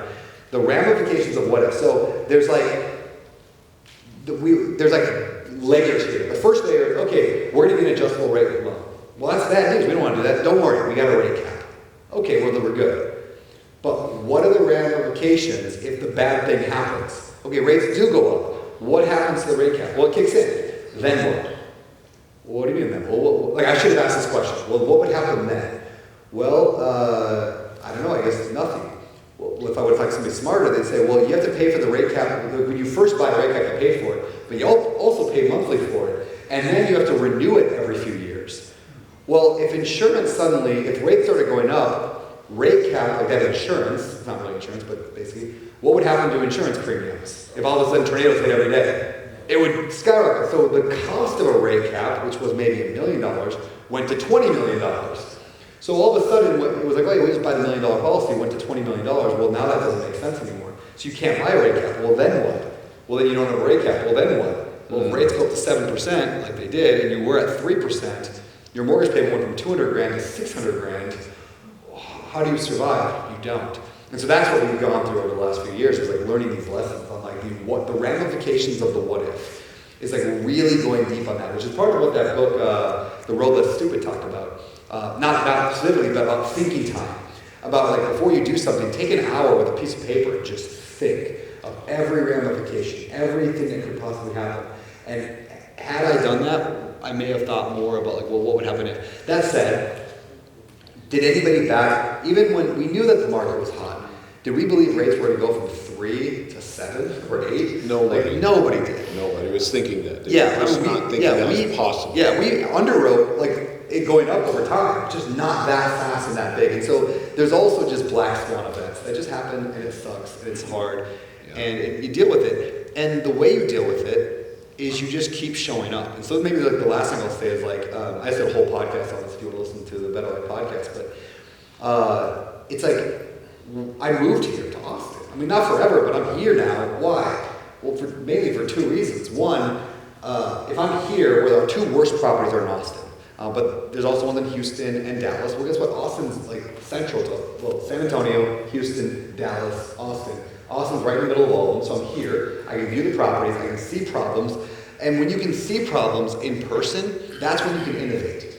So innovation, it's really hard to innovate if you're not in it. So no matter what business you're at, like let's say you had an ice cream shop and things are going bad, how would you fix it? You show up to the ice cream shop and you walk around a bunch until you figure it out and figure innovation. So being here has allowed us to try to innovate. The second thing it does is optically, it looks really good. Because what's my biggest risk right now? If I lose money on some of these deals, which I'm going to lose something, like it's going to happen. I've got too many deals that are frothy and that are way underwater. So when that happens, what's my risk? Yeah, the bank can come after me, but most of them are non-recourse loans. My risk is my investors suing me. Now, will they win? Probably not, maybe. But, so how do I prevent against that? I move to Austin. I show up to the properties. And then I go on podcasts and I tell people, I just moved to Austin to take care of my problems. So like when you have a problem, like there's kind of like, I am trying to innovate here, and I'm trying to figure it out, but I'm also here because it looks really, really good for me to be here. And that's like, I would even tell my investors that, like some of you might be my investors, yes, it's optics and it's innovation, and the two go together because I'm showing up. So when you go through those hard times, the number of syndicators right now that I see that are, I should say, that I don't see is shocking. They're just gone. Well, and some of them just put their head in the sand. That's what they're doing, this head in the sand, disappearing, not talking about it. And I understand, like, some of them, I just put them on my Instagram the other day, I told the story. I had a really, like a billionaire real estate investor tell me, when he heard about, like, I was telling about these problems, he goes, from now on, you don't talk about them at all. Nothing good, nothing bad. You say nothing publicly from this point forward, Brandon. He's like, trust me, you don't want to get sued. Anything you say can be used against you. Do not talk about your real estate. And I went home and I was like, yeah, screw that. Like, I know he's a billionaire, but like, my belief, and again, he's coming from a different perspective. You have to look at mentors carefully, because like different perspectives. Right. Like, and that's why I know a lot of syndicators are not talking about it publicly, because their attorneys are telling them not to. But I'm like, no, if I don't talk about this, I'm going to get sued. Well, and that's when they get pissed. Yeah, I'm certainly no attorney. Yeah. However, we talked about this earlier, and in this space, from the little I know, I'm not an attorney, but disclosure. Yes. I mean, that is a responsibility of an operator to disclose. Yeah. And so, I mean, that's kind of how I see what you're doing, is you're just being very transparent. You're disclosing this is what's happening. And I think from a legal perspective, that puts you in a better position than the guy that's burying his head, because now the investor's like, dude, you didn't tell us. And that's where the lawyers can get, their lawyers can get some ammunition. Like, dude, you did not disclose what's going on here, and so now we're coming after you. Yep. And when people don't hear something, they're going to make up a story of what's going on. Yeah. And so, like, I've invested in 3 syndications that are not my own, like of friends of mine. 2 of them, well, all 3 went bad. So, like, all 3, I'm going to lose all my money on all 3 of them, probably for sure. 2 of them, 0 communication. Nothing. I mean, well, I shouldn't say that. It was like once a quarter I get like a 1-sentence email. You were in that one, right? Like, things are fine. Everything's fine. Things are fine. Things are fine. Things are fine. We lost all your money. I'm not friends with that guy anymore. And then the other one, that guy actually, he communicated. It was like a 2-sentence email every 6 months. That was like, things are really bad right now. It's really bad. But at least he admitted that. I don't think I'd ever invest with him again either. The third guy sends out an email, I think every week, maybe twice a week, Lazovich, sends constant updates, calls me like every week, and like I never answer. He texts me all the time, and he's just telling me every single little thing that goes on. And I would give that guy money again, even though I'm going to completely lose my entire investment, most likely with him. I'd invest with him tomorrow if I had money. Because I just like the way he's communicating. Yeah. And I believe him, like, oh, well, he's really putting in the work. Right. So I'm taking that approach. Is when things go hard, is to double down on communication, annoy people with details and videos and content. So I'm like touring my properties now, like all the time, and just sending updates of me like walking around. And I'm like, I'm just going to give them so much and they still might sue me, and I might lose everything. Who knows? But it's all part of the game of Monopoly. It's like you win some, you lose some. Well, and that's like with commercial real estate, it's bigger numbers. Yes. Just bigger numbers. And I think, something, because we got in a deal in 2022. Yeah. It was our first deal. We raised a little bit of capital. It wasn't a whole lot. We got a little bit of equity for raising capital, but it's recently sold at a total loss. Yeah. And so, but I think if you'd asked me in 22, do you think this could go to zero, right? The investor capital could go to zero. I would think, no way. Yeah. How could it go? Multifamily is historically one of the most stable asset types, right? I mean, people live there. I mean, it's known as this in the commercial space as a very stable asset. But something extremely unique happened, this thing called COVID, right? Yep. And then it completely just changed the whole turned world. real estate on its head. Yep. Supply and demand got way out of whack. The government freaked out. They took rates to zero. And then that took cap rates way down, right? And then, and the rest of the story, right? And then we see something happening in multifamily real estate that, again, nobody's Houdini, but I don't ever think we'll see that again. I don't think we'll ever see this or this ever again, because it was such a unique thing that happened with COVID. And I think, of course, we can all look back and say, well, gosh, if it does this, it's probably going to do that. That's pretty logical. But we get caught up in the frenzy, and then, So I've been asking a lot of people this question, and which is, okay, so experienced syndicators, operators, right? And it's 2021, 2022. The federal rates are at zero, right? And what we know about interest rates and cap rates is they kind of move together, right? So then why would we get variable rate debt? Why would we get floating rate debt? Well, it's because that was the market. Yep. That's all you could do. It didn't work otherwise. Right. And so you could sit out, which smart guys like Ken McElroy just sat out. Yeah. And so I look now, Ken today is just like, like I told you so, and I'm like if you wanted to do a deal, that's what you had. If you wanted to do a deal, that's what you kind of had to do. But it just didn't hit the brakes quite fast enough, hard enough, and now billions of dollars are going away. Yeah. And it's hard, but at the same time, remember that property I bought for $82 million is now worth 45 or 50, or maybe 40, maybe even less at the end of the day. What does that mean?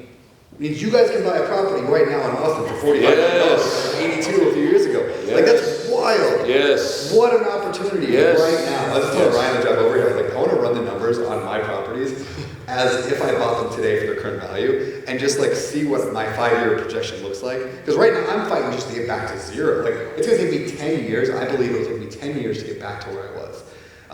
If I can hold these, my projections are 10 years to get back to getting investors their money back. And so that's what we're fighting for, is to hold long enough. But so what if you bought right now? Like, where would we be in 10 years? So something we talked about. You're right. To do that, to get there, I need to hire a regional property manager, asset manager, like number 2 to me, that's going to run my Austin property. So if you know of anybody, this is my just general advertisement, let me know. I need somebody in Austin who's so unbelievably world class and wants to make a ton of money, but wants to be obsessed. Use that word. So somebody who's absolutely obsessed, come talk to me. How much is that money? I don't know. But if they can save these deals, man, like the 2 I have in Austin, like, yeah, I would. It's like I told about Walker. I could save, You know someone? So something we talked about earlier, right? It's just the private syndication space is very different than institutional space, right? And I think what we see what I've observed in this space is that investors, a lot of times, are investing based on trust, right? They're just like, a guy that knows a guy, he's doing a deal, this and that.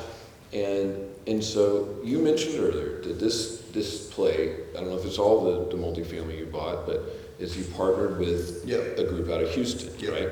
And so I guess my question comes to mind is, was that a trust play, or what kind of diligence did you do on those guys? Did they? I mean, were That's they? a great question. You know what? How did that happen? Yeah, so we did partner with this other team, this group, Disrupt Equity, I can say that, Disrupt Equity out of Houston. We still work with them. We have 13 deals with them.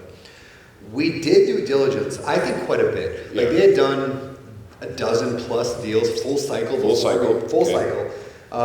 that we got with them. Right. So due diligence wise, it was, I think we did a decent job.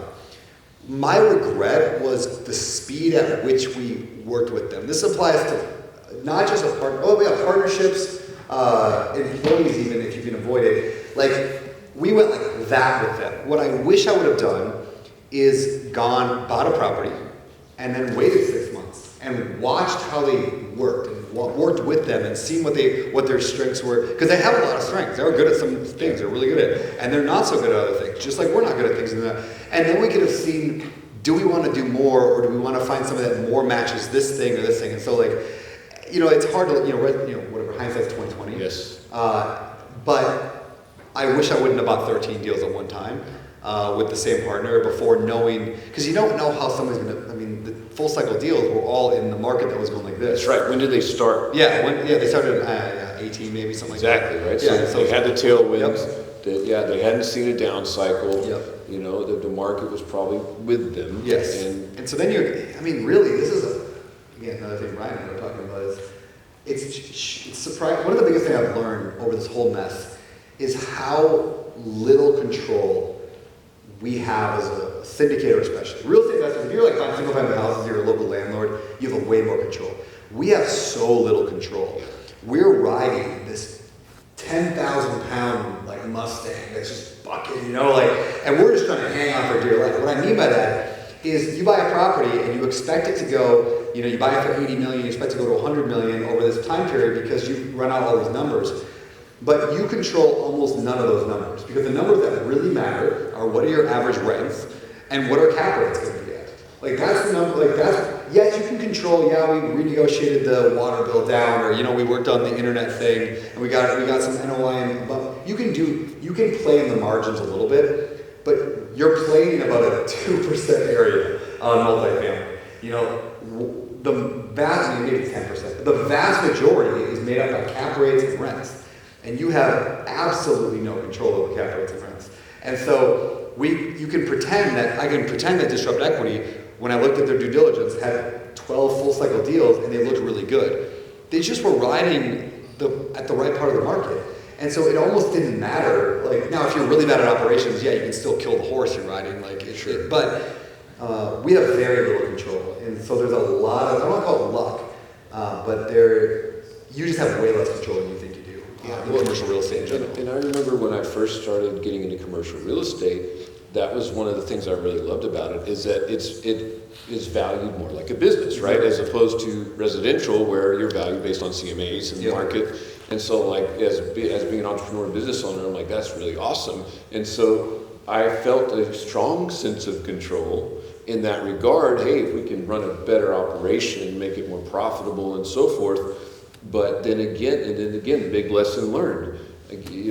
Who would have thought that a 4 cap could become a 7 cap? Exactly. Right? So that just so far outweighs your operational prowess, right? You could be the best operator, but some of our properties, our NOI is significantly higher than when we buy a property. It just doesn't matter. Yeah. So more profitable business, but the cap rate, the market, the uncontrollable market cap rate, just now is values way down. And I think, and that's where the biggest, maybe the biggest lesson of all is just like time. You need time. Yeah. Like, time would have healed all of this. Well, time and cash flow. Yeah. Like, if you have cash flow and you have time, well, what can kill cash flow?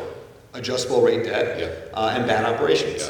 Yeah. And so if you're, and maybe the market rents could drop like Austin, but this is a freak. This is the weirdest market in the country by far. Austin's the strangest market, I feel like.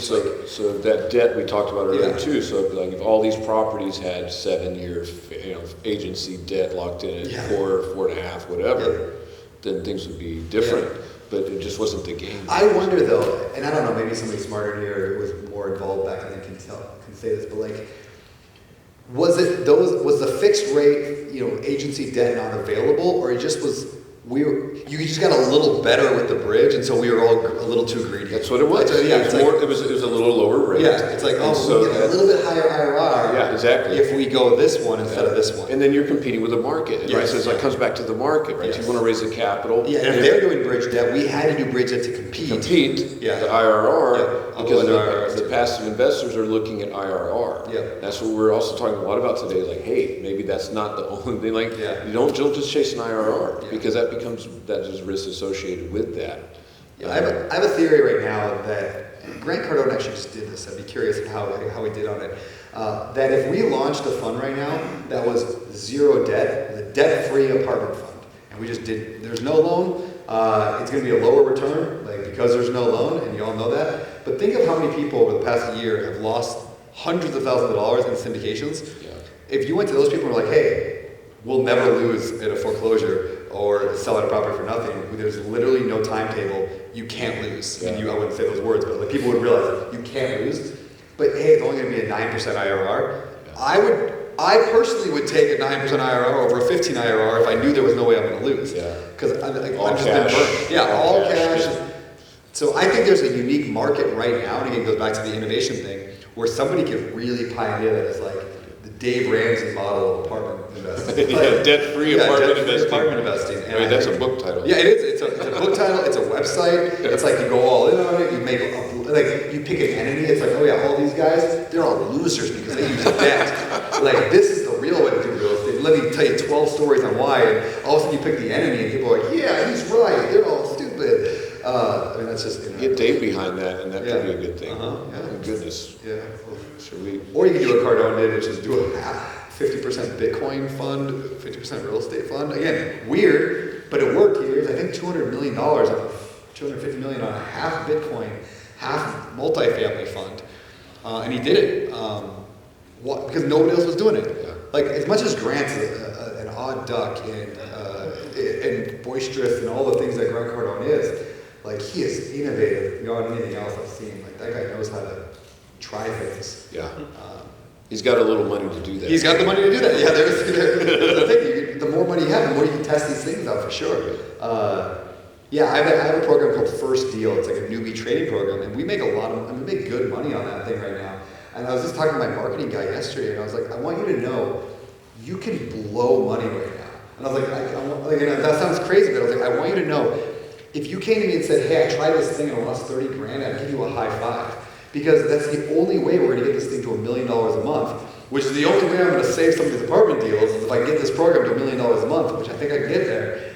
But the only way to get there is we've got to innovate. And the only way we can innovate is testing stuff. So it's just throw stuff and go at it. And he was like, I love this. So your team sometimes needs permission to know that because everyone's afraid of making a mistake. Yeah. Because if you innovate, you're the owner, and you screw up and it doesn't work, it's like, well, it didn't work. But your team doesn't want to innovate because they're going to lose their job. And so then they don't. It's called The Innovator's Dilemma. There's a great book on that. And it's about that topic is big companies die because nobody wants to risk innovation. So give your teams permission to innovate. Give your partners permission. And you can set a budget like, hey, spend 30 grand a month on innovative stuff. Like you said 5%, right? 5% of your profit. 5%, yeah. It's like if you're not innovating, you're going to die. Yeah. So That's awesome. that's where we're at. So about, I don't know, maybe it was a month ago or so, I had one of those nights where, I woke up about 3, 4 a.m. and sometimes the brain is just going. And I'm like, okay, I can just sit here in bed and or I can get up and do something. So I got up and went to our little home theater and put some good music on. And I just opened up my phone and I see your post. Which one? Yeah, I know, you don't have that many posts. Actually, this was like a month ago and I was trying to find it today and I'm like, Yeah. so, it's like 5 a.m. and I see this post. It says, since it seemed to surprise some people last week to the point of unfollowing me, let me be a little more clear so it's not a shock next time. Yes, I'm a Christian, like a real one. I actually believe this stuff. I think of myself as an apprentice under the teachings of Jesus. I'm pro-life, pro-marriage, pro-kids. I think Democrats are often bad. I think Republicans are often bad. Because I think people are often bad. I'm not perfect, not even close, but that's why I need Jesus. I think you need to apprentice under Jesus too. I think not posting and reacting publicly to every single tragedy on earth doesn't mean acceptance of that tragedy. There's just too much. I love and respect you, even if you believe none of the above. We can still be friends and talk and debate and learn from each other. And man, come on.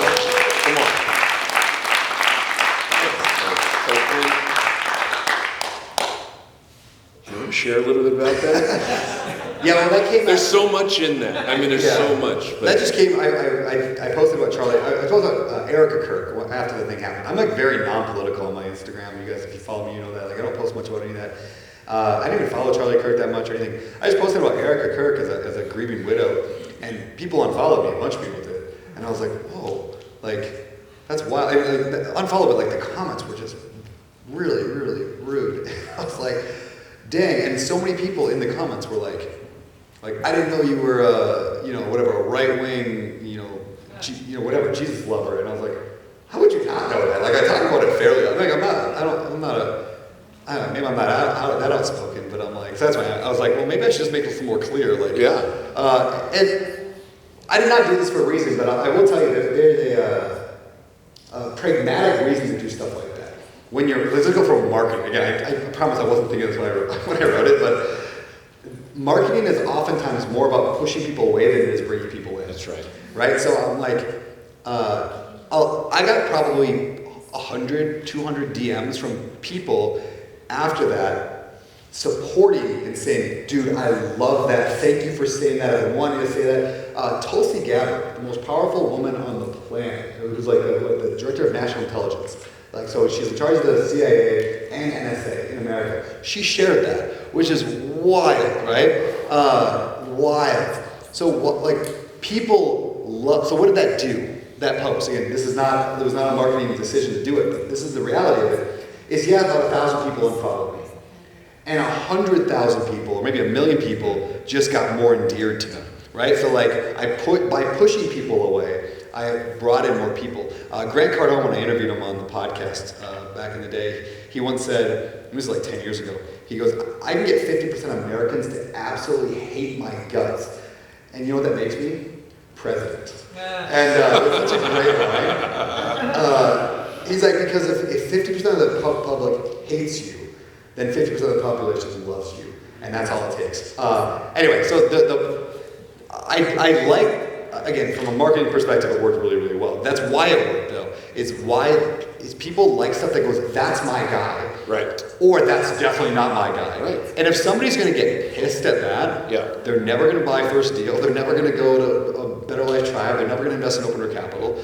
And so, I don't need them anyway. And so I'd rather be outspoken about my faith, about what I actually think, but also let people know. I'm a not everyone here believes the same thing I do, but I'm a big believer. My mission, if you call it, my mission as a Christian, and maybe this is wrong, but I've always just felt is just to make sure people realize that there are Christians who are not weird. Literally, it's I love that, right? Because there's a lot of weird people out there. Yes, a lot of weird Christians out there.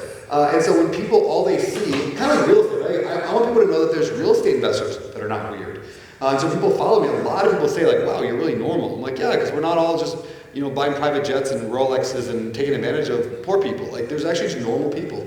And with the Christian thing, yeah, I'm I want people to realize you can be a Christian and not stand on a box in the middle of town exactly. And tell people they're going to hell. Yeah, it's like there's actually normal people that do this, and so I think that there's a lot of value in that. So anyway, that's yeah. I was also a youth pastor for a while. A lot of people don't know that. That whole period I was building with Heather and I were building the rental portfolio. We were youth leaders and worship leaders at a church, just volunteer for 10 years. So. You singing? I sing. I still do. I lead worship. Go ahead and lead a song right now. Yeah. No, about twice a year I lead music at the church on Maui. That's awesome. Yeah. And I saw you have some drums now too. I do have a drum set now. Yeah, I'm super excited about that. I played in a punk band in high school for 2 weeks, and I played drums for a battle of the bands. We won. Dude. We were called Scotzilla, so we were a punk ska band called Scotzilla, and we won. And I played drums for that. And I didn't play drums before that. I learned drums to play in that band. Well, punk, you just hit things. I would love to see a video of that. I bet it was just terrible. But we were popular, so it works. right. Yeah, that's a popularity contest. It was a popularity contest. Yeah. Back in those days. Yeah. I mean, I was not popular, but the band, Other kids, guys. like those guys, were like. Well, you didn't have the beard yet. I did not. I looked like a 13-year-old girl. Yeah, it was really bad. Anyway. Do we end on 13-year-old girl? 13-year-old girl, yeah.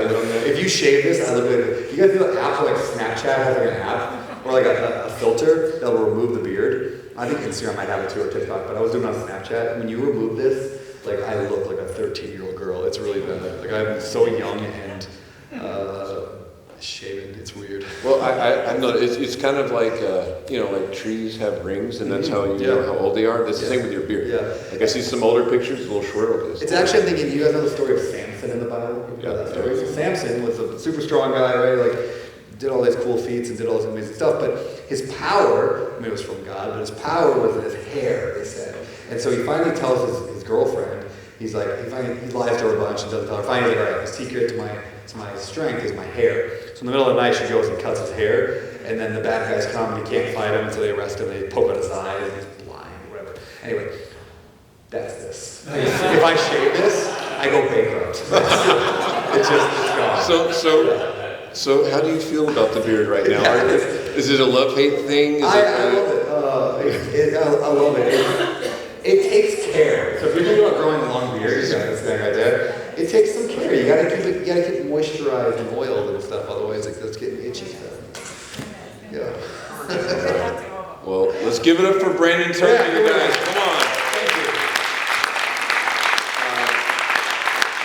So if you're cool with pictures, right? Of course, yeah. I love pictures. We've got if anybody wants a picture, we got a setup out there for that. You guys can get some pictures with Brandon Hang. We are going to be going, guys. What time is it? I know, 5:53. That was a short little blurb there. We're headed over to Bolden Acres, which is right around the neighborhood. You're welcome to join us if you'd be great. And hang out. So anybody wants to hang out, Bolden Acres.